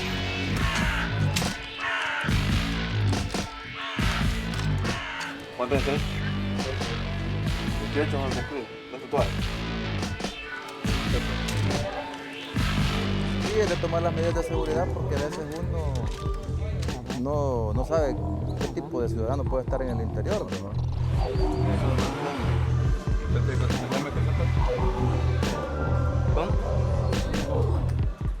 Gracias a Dios ahí pues solo se le encontró el cuchillo a uno de ellos que se le decomisó. Having seen it all in a 16-year career, Humberto has little regard for gang members. For him, the criminals that have darkened the name of El Salvador deserve nothing. En este caso, digamos, cuando es un delincuente demasiado, que ya no es ni querido ni por la ciudadanía, pues no se siente nada cuando se muere un ciudadano de esos. Porque cuando muere un delincuente es un ciudadano que no nos sirve de nada en nuestro país. Un problema entre los del CAN y unos señores que están ebrios. La religión dice que no hay que matar. ¿Qué piensa? Pero bueno, si la religión dice que no hay que matar, acuérdese que si es en defensa propia, en defensa de una tercera persona, en defensa del ciudadano que esté más cerca, pues yo creo que ahí podríamos tener perdón de parte de nuestro Señor Jesucristo. Avenida Independencia y 18 reportan que hay problema entre los del CAN. Me imagino yo, no sé.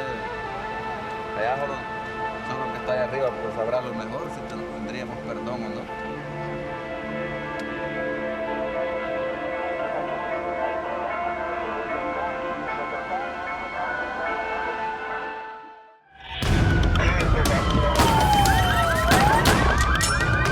Welcome to a world where shootings, kidnappings and gang warfare are just part of the job.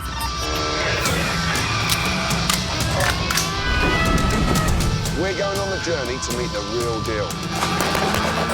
Law enforcers who put their lives on the line every day, patrolling the most dangerous beats on the planet. So buckle up, because we're about to roll with the world's toughest cops.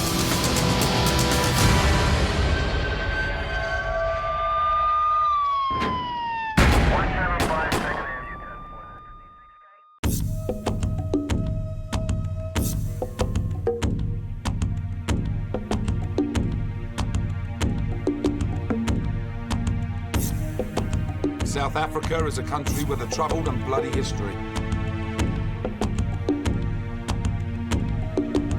For 43 years, it was a nation divided by the rules of apartheid, where the black population was stripped of their citizenship and denied their basic human rights. With it came oppression and violence.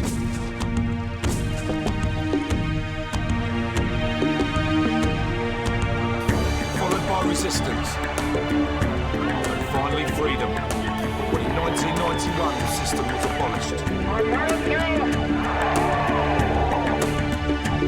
But the suffering has not ended for South Africa's new Rainbow Nation. Each day, more than 300 murders and violent attacks take place here. And it holds the dubious distinction of being the #1 country in the world for assaults, rapes and murders with firearms. In the city of Durban, the officers of the South African Police Service are the thin blue line facing a crime epidemic. Put a gun down! Put a gun down! Put that fucking gun down, police! If you make a mistake, cross your mouth.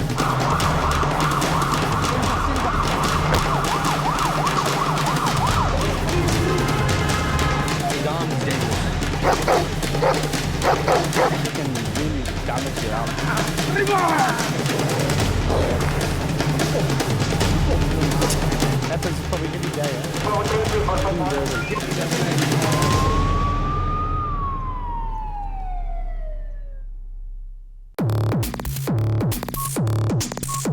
Situated on the east coast of South Africa is the city of Durban. The busiest port in the continent, it has a population of nearly 3.5 million people. Its sandy beaches and subtropical climate have made it a popular tourist destination. But like everywhere in South Africa, Durban has its problems with crime. From armed robbery and gun violence to ATM bombings and carjackings, it has it all.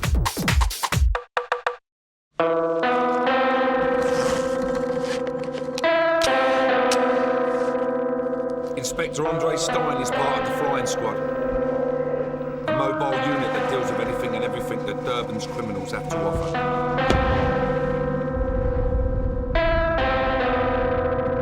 A cop for 18 years, there's not much he doesn't see patrolling the streets of his city. We get any incident, policemen get shot, hijackings, armed robberies, house robberies, shooting incidents, you name it, day to day.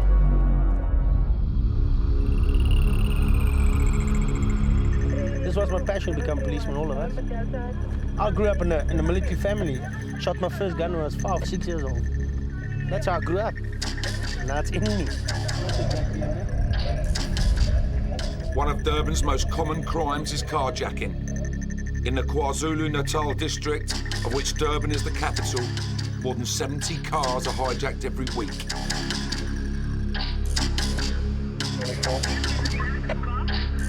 It's only 7 a.m, but the carjackers have got up early. From part circulation, there's already 4 hijacked vehicles. Since, 6 o'clock there. Most carjackers in Durban are armed with cheap illegal weapons. They include handguns and even AK-47s. You never know, in the morning, like John and myself had children, when you close the door, you never know, hey, you're going to see them again, that's the problem. All the situations, we are 10. You think about your family. What's wrong with that? The blue Corolla. Andre has spotted a speeding vehicle. He thinks it has been hijacked. Same one,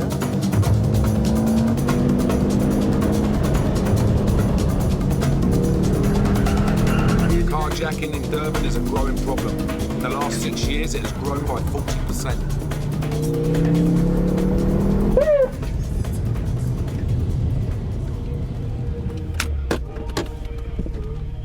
Andre and his partner draw their weapons to question the driver and the passenger.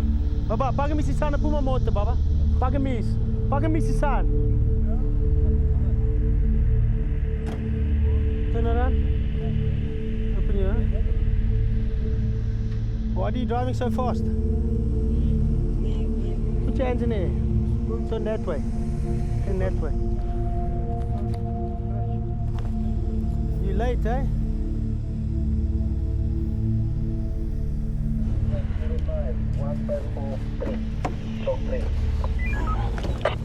It turns out that the car has not been stolen, and there is an innocent explanation for their speed. He was late. That's why he was traveling so fast past us. But here the cops can never be too careful. A lot of policemen get shot in South Africa where they just walk up to the car. You can't just walk up to the car and just say, hello sir, get out the vehicle. It's totally different, yeah. They can fire at you, can shoot you stone dead next to you. Before you know, your partner's on the ground and you can't react like that. So you have to approach every car tactically. That's how you survive. You have to be ready all the time. Andre and his partner John recently chased and confronted a car containing 4 armed robbers.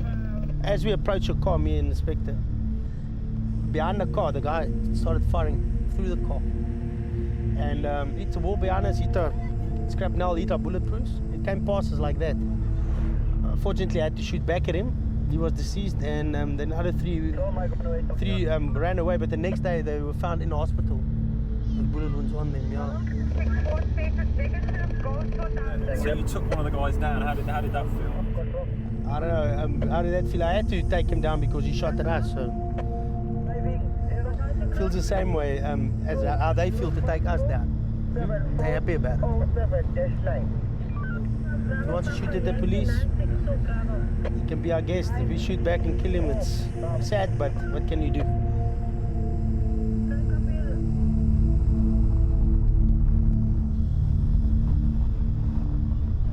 The police in Durban face a ruthless criminal element, but when night falls, they know anything can happen.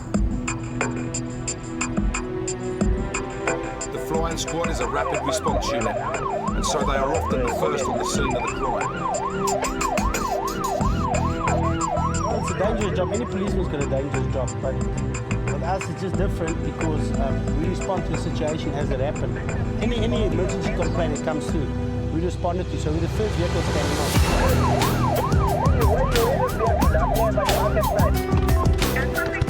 Why are you assaulting the police? You get fucked up, alright?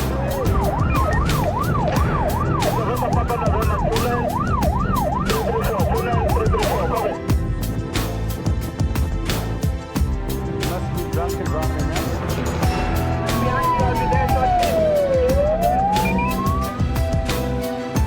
There was a hijacking and they took the car and then someone tried to chase it and crashed and just started firing to people on the road. You know, they shot, 2 people shot there.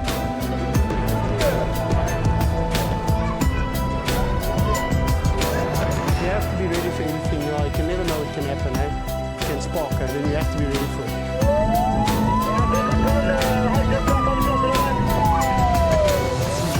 Lying on the road, it's unknown if it's murder or what happened there. Probably died of cold, eh? It's clearly quite normal for everybody that are around here to see dead bodies on the street. Yeah, it's quite normal, yeah all the time, eh? It happens probably every day, eh? In Durban.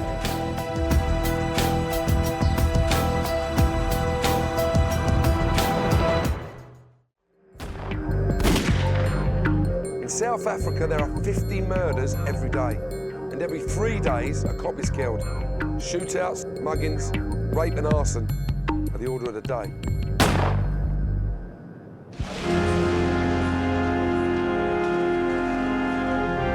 South Africa has a population of around 47 million people.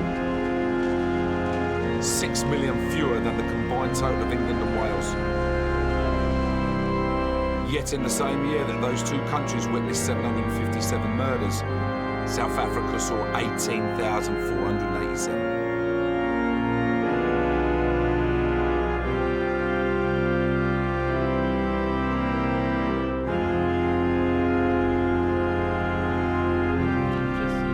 Govinda is part of Durban's organised crime unit. His everyday work includes gang crime, armed robbery, drugs and murder.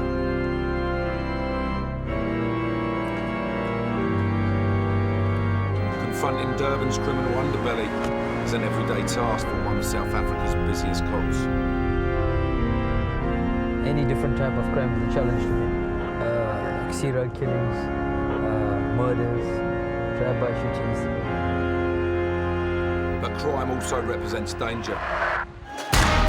Every year in South Africa, over 100 police officers are killed in the line of duty. In the UK, there have been less than 100 officers killed in the last 50 years.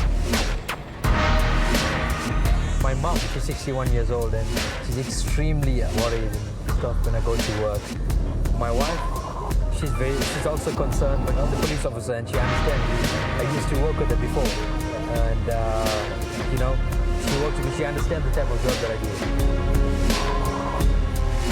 Today, the job is about drug dealing.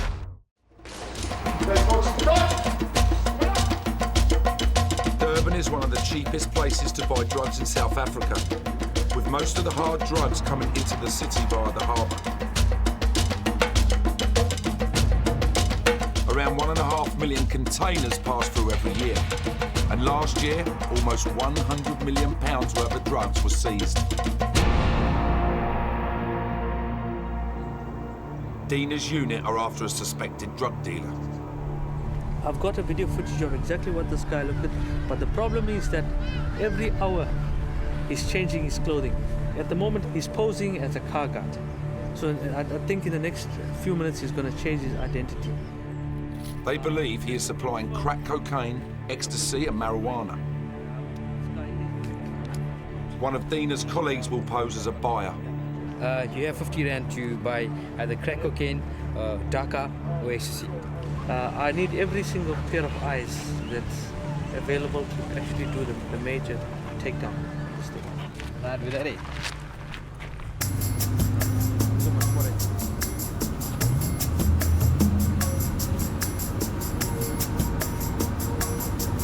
The suspect has been operating close to a petrol station. The cops move into position. We're just waiting now for Inspector Pillay to come through here to the garage. He's got the trap money already. He's going to go and do the trap. Inspector Pillay in the beige hat is trying to buy drugs from the suspect. What's happening now is they want him to go into another spot. He's suspicious of the police. He asks him whether he's a policeman or not.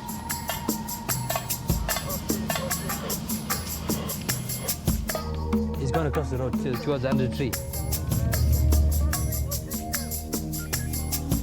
Did you come back? I'll grab him. The other guy. What about the other guy? The exchange is taking place in the undercover cop's car. As soon as the dealer hands over the drugs, Dina and his partner will move in. Let him get him.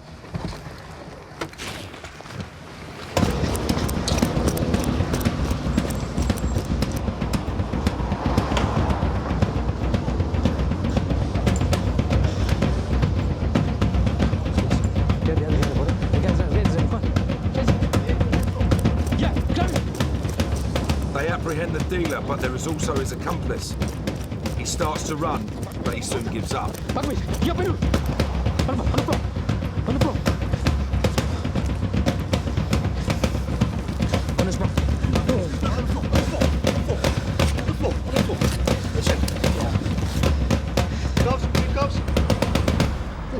75 parcels. Is this 5 parcels? 5 parcels. This you threw when you came. 2, 3, 4, 5.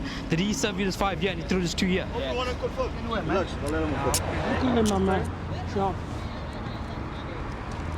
Fine. Step up. Thank you. You need to check on that side. He's left more drugs on that side. The cops want to know where the rest of the stash is.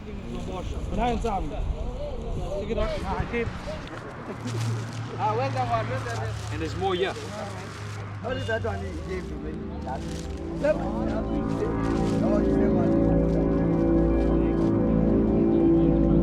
It's been a good day for the organised crime unit. They've busted a drugs operation, and the 2 suspects face a stiff prison sentence.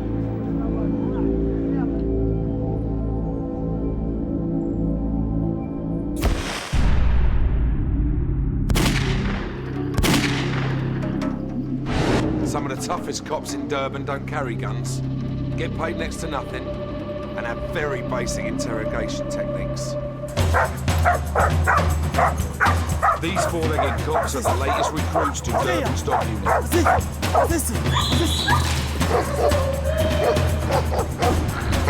Weighing in at around 60 pounds, these Belgian Shepherds are lean, very mean, fighting machines.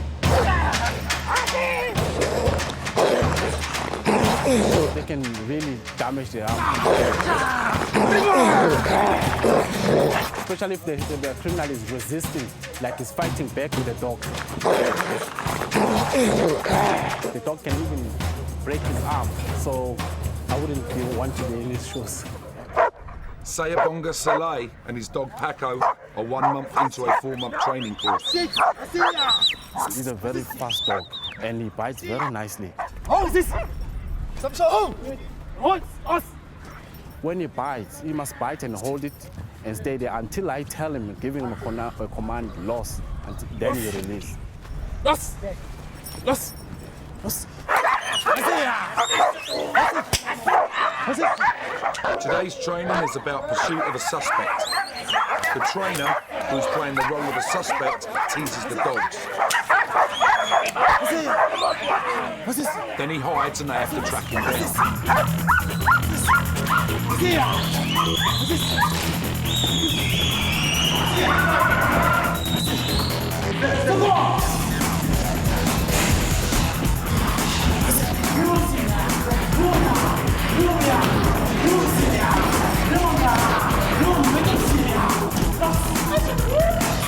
very important that during the training you focus, concentrate, and train your dog. Because outside, you need a dog that's going to work, that's going to be able to chase a criminal, apprehend him, and also protect you as a human being.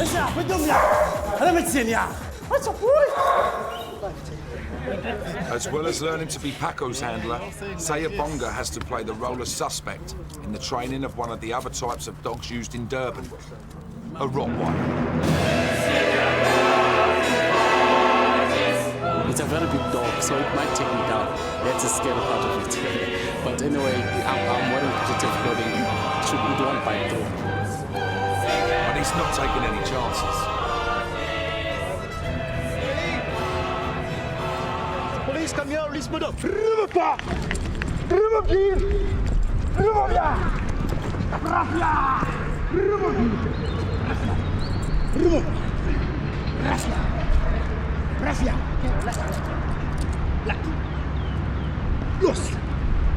I fell down.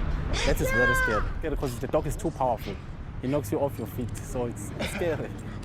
It's scary. You don't know what the dog is going to do afterwards when he gets too frustrated that he's not feeling the flesh. But the dogs are conditioned and trained to bite the arm. So, but you get nervous, it's human nature. Yeah.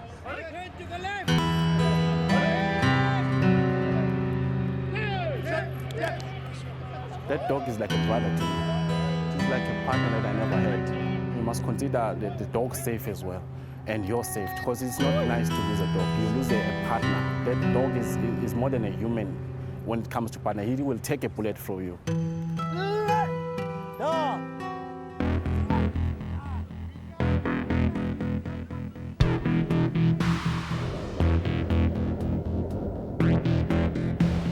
Gun violence is part of everyday life in South Africa.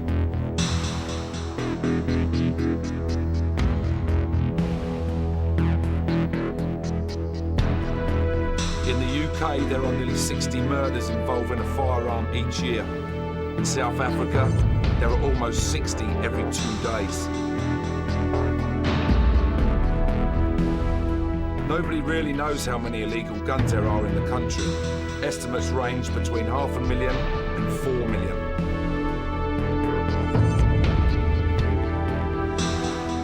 Recovering illegal weapons is a massive task for the South African police. And tonight, Inspector Andre Stein and his colleagues in the Durban flying squad are on the hunt for guns. They have intelligence that some security guards at a nightclub are carrying unlicensed firearms. They're going to raid the club and they're on their way to the briefing. Some securities there are using unlicensed firearms, R5s and the M5s and the R1s. Will they give over the firearms or what? Or will they fight? Or what's the story? They're not just going to just give in like that. You can expect some, they can give you a fight. Maybe peaceful, not peaceful. Well, this depends on how quick we hit them and how surprised we are. As the flying squad heads towards the nightclub, the officers still don't know who is involved or what else they might uncover. Many of South Africa's illegal firearms are stolen, and some come across the border from bordering African countries, including Mozambique and Zimbabwe. In a country where you can buy an AK-47 for as little as $100, the dangers of easily available weapons are clear. They're involved in taxi warfare, cash and transit, you never know what they use these firearms for. That's why we arrest them with the firearms. The firearms go for ballistics, and the ballistic can link them in other cases. Is it quite dangerous? Yeah, no, it will be dangerous. They've got high-powered weapons, and anything can happen there. They can maybe just hand him over, or they might try to fight, and then we'll see. Unfortunately, with their job, you can't start in making mistakes because you could die tomorrow. Not like a normal job. If you make a mistake, it costs you a life. Put that thing off here. Go, go, go, go, go.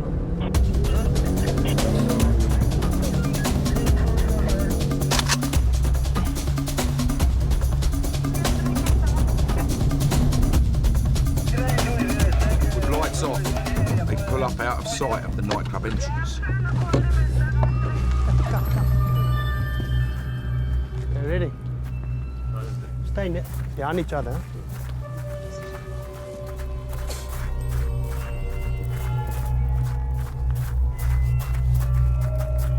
Oh, the chief, hey, police, pakai misi sound, police. Put a gun down, put a gun down. Put the fucking gun down, police. Put it down.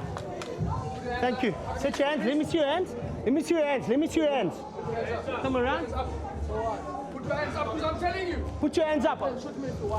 Put your hands up, please. Listen to me, put your hands up now. For what? You take my gun, so what? Put your hands up, put your hands up. No, don't get clever, don't get clever. I know. Okay, thank you. Andre asked the security manager to see the permits for the guns. You've got a license for it? Permit. I want to see those permits now. Where's your permits to carry out LM5? To carry LM5? Hey, don't tell me how to do my work. You don't tell me how to do my work, all right? Don't interfere with the police's job. Don't interfere. I'll put you on arrest. You can do anything you want. All right. Don't get clever. No. Okay, put us in handcuffs. I'm arresting you. Don't get clever, my friend. All right? Don't get clever. Now you keep quiet. Okay? All right? All right? I'm doing my flipping job, man. I'll have a meeting with security company. Don't touch his phone. No, just... They checked the serial numbers against those of stolen weapons. Code could be 6. This one's positive, eh? Check the 9mm. He's carrying a firearm. It's positive. It's a stolen firearm. LM5. Stolen? Yeah, so you're under arrest, okay? You're under arrest for now. Listen to me, okay, my friend? Just cooperate with me, okay? Cooperate with me nicely. Despite being in possession of a stolen firearm, the man is not ready to come quietly. Well, how it works, right? Yes, I can. You're under arrest for unlicensed firearm. Yeah, you can tell me. No. Listen to me. Listen to me. What? Listen to me. That firearm is a stolen firearm. All right.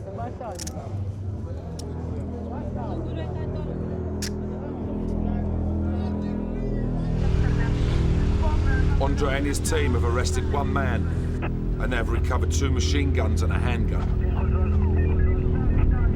Now we've covered 2 LM5 automatic weapons with 30 round magazines in it. The one for LM5 is wanted for theft, and the other 2 they belong to security company, but they never had the competency certificate with them, and the details on the certificates we took away from him is all wrong. The firearm numbers are wrong and everything. The other one was a 9mm with 15 rounds. Yeah. So altogether we got 3 weapons, 2 automatic rifles and 1 pistol, with altogether about 75 rounds. No charges were brought against the doorman, but the security firm are being investigated for supplying an illegal weapon. Right up there with Iraq. South Africa is one of the most dangerous countries on earth, and the cops patrolling the streets are the foot soldiers in the war against crime.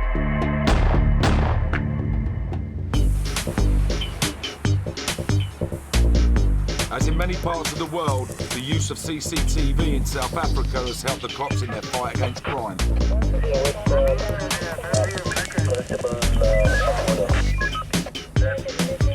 Durban is home to nearly 200 cameras situated in and around the city. They discreetly monitor areas that are rife with crime. But in South Africa, armed criminals don't fear the threat of CCTV. In this incident, at an affluent shopping centre, 3 armed robbers enter a jewellery store. With the security guard taken care of, the next targets are the Rolex watches in the window. But as they leave the store, an off-duty cop sees what's going on and reacts. Up against 3 armed robbers with machine guns, the cop fights back. After emptying his magazine, there's nothing he can do but try and dodge the bullets. Amazingly, he survived, having been shot 5 times. And 2 weeks later, the robbers were arrested and sentenced to life imprisonment.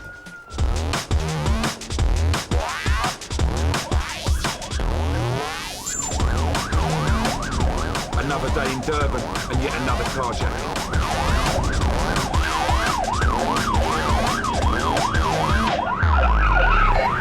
Ian Govinda of the organised crime unit is chasing a couple of armed suspects who have held up and stolen a car. Hijack vehicle. It's been hijacked right now. We have to get mail, our complaint and gun code.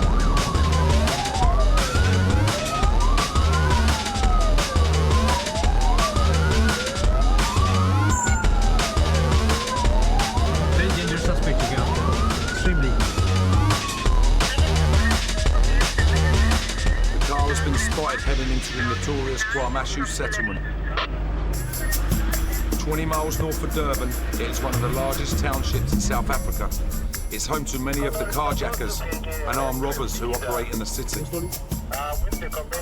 The settlement is divided into sections, and the car Dina is after is now heading into the most notorious A section. You're very cautious on coming to this road here because you could be parked anywhere. Yeah. You have another phone here? Step up quickly at the bottom. Before heading in, Dina and his partner, R1, who cannot be identified, get ready for what they might face. There's a strong chance they will be fired upon.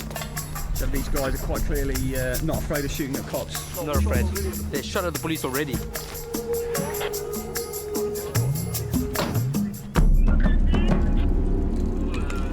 As they head deeper into A section, more news of the crime reaches them.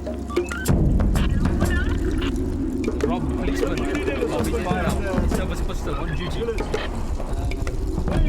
they escaped. They hijacked another vehicle outside station. Fled. We are shooting this keep down. So keep down on the seat. Yeah, the seat will take this cover. As this lone police car explores one of the most dangerous places in South Africa, R1 spots something. Oh, some check something quickly. Put it in.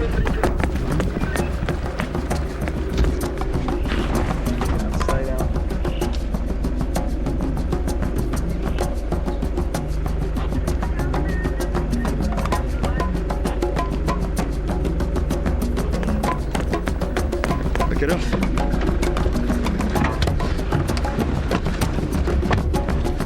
The suspicious car that R1 spots isn't the one they're after, so the search continues. Not the same one. Not the same one. Then just around the corner, they see the one they're after.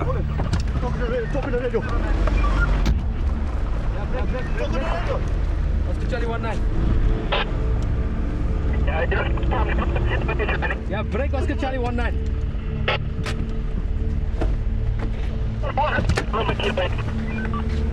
Yeah, control Oscar Charlie 19. Confirm registration.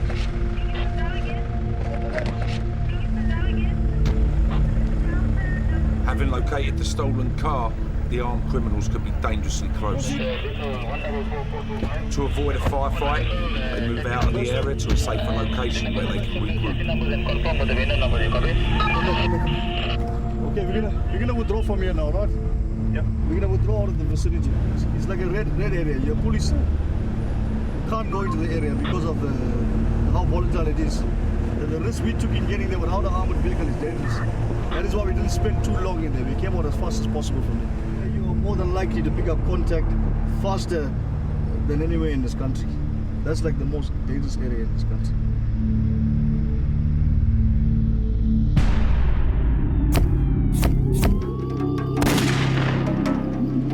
Not all crime involves violence against persons.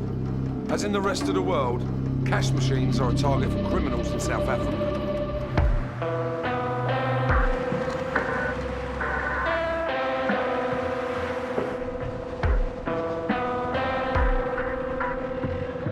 Containing up to $20,000, twice the average annual wage, cash machines can be a lucrative money earner.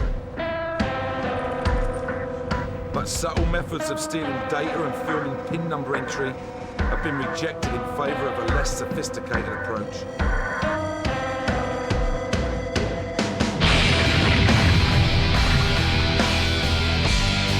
ATM bombings are one of South Africa's most fashionable crimes. There were 54 incidents in 2006. The following year, the figure had risen to 387. armed men in groups of 4 or 5 usually approach secluded ATMs in the early hours of the morning. They plant the explosives and hope that they hit the right spot. They actually took dynamite sticks, they exploded the whole thing. They took the money. I don't know how much money the ATM takes. About 100,000 rand an ATM. And no, that's how they do it, eh? They don't care. And then they all withdraw. The last guys to withdraw is the guys with AKs and stuff. Then you get a call as a policeman, go straight there, you drive into them, and they ambush you from all the sides. They're actually cowards, eh? Cash in transit robberies are also on the increase. They have more than doubled in the last 7 years and often result in the death of security guards and innocent bystanders. You know why it is? Because of all these movies, eh? Because that movie Heat, where they rammed it, not the Heat, when they rammed it thing over there. Then the movie came out, then suddenly it started, eh? Catch and transit, poof. That's how they do it. You see something in the movie, try it.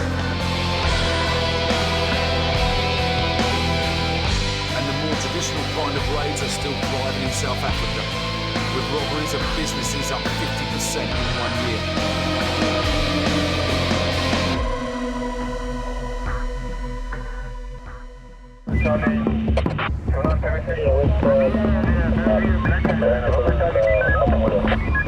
It's Friday evening in central Durban.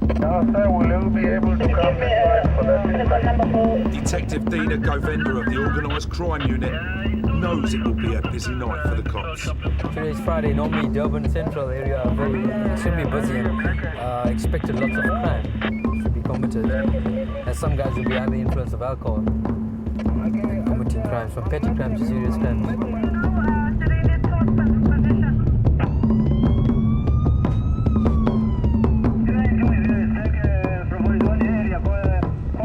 It's not long before there's a report of a serious incident. An armed robbery is in progress at a downtown department store. Dina and Inspector Scuba Ready head to the location.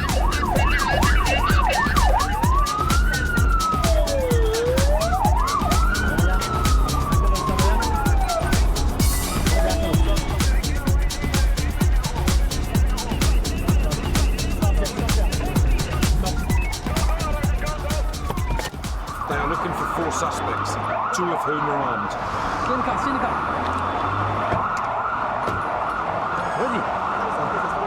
Dina heads into the store where the robbery took place.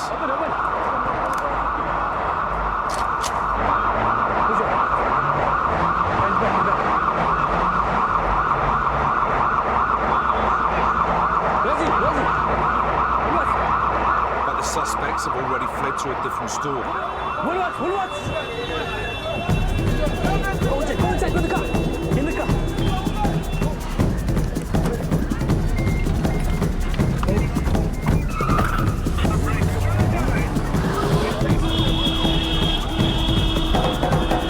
They race 2 blocks down the busy street to the shop where the gunman had been spotted.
happening here is there's 2 suspects arrested so far. One of the firearm, the full-arm robbery.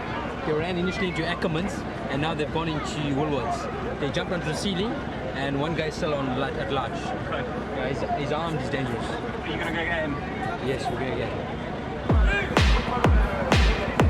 The cops cover all the exits of the store.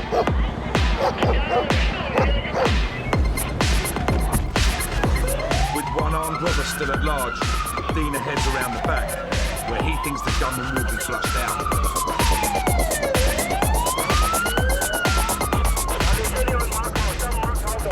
We're just trying to see exactly where they're going to come out from.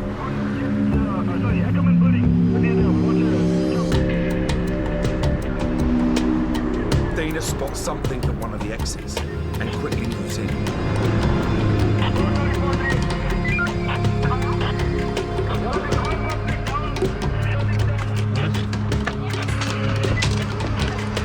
We're just waiting for the guy, Alex.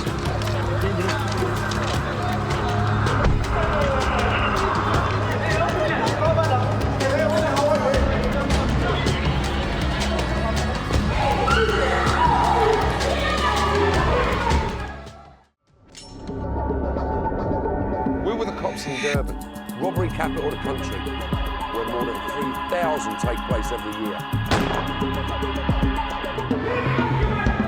A gunman is on the loose in a central Durban shopping centre. Dina Govender and his fellow cops are trying to flush the armed robber out.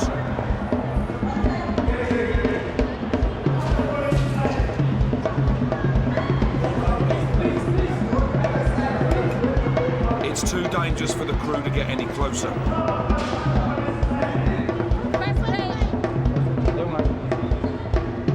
After a 20-minute chase, the armed robber was cornered.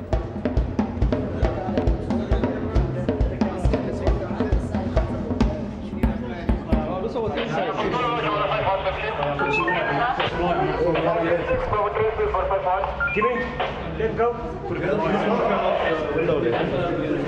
The guy shot himself. Policeman injured, he fell from the second floor.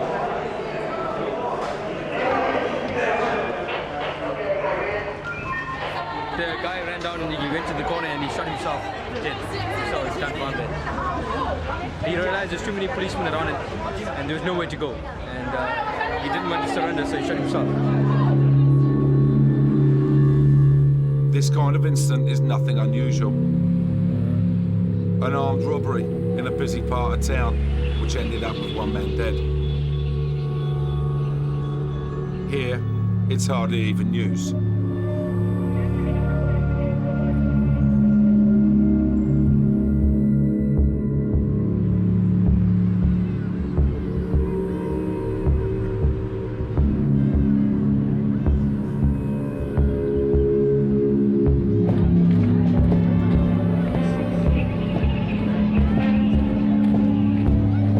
We thought, hey, for the action, but then you see how many policemen get killed and stuff.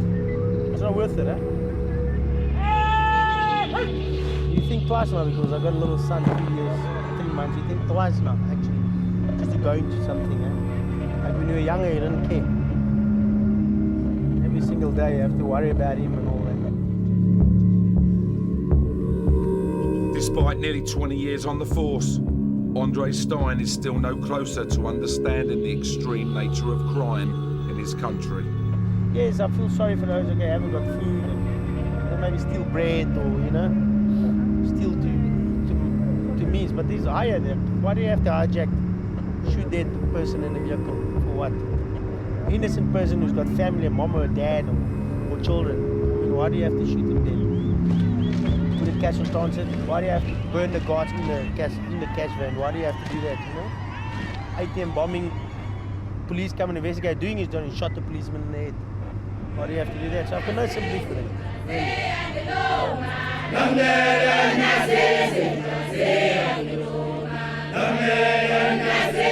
If you get any gunshot, I'll rather fight my way out of it and then long 6, 7 dead, I'll be happy. Because that's the way they want to be and that's the way they don't care. They don't give a hell. So then we don't care. It's not good.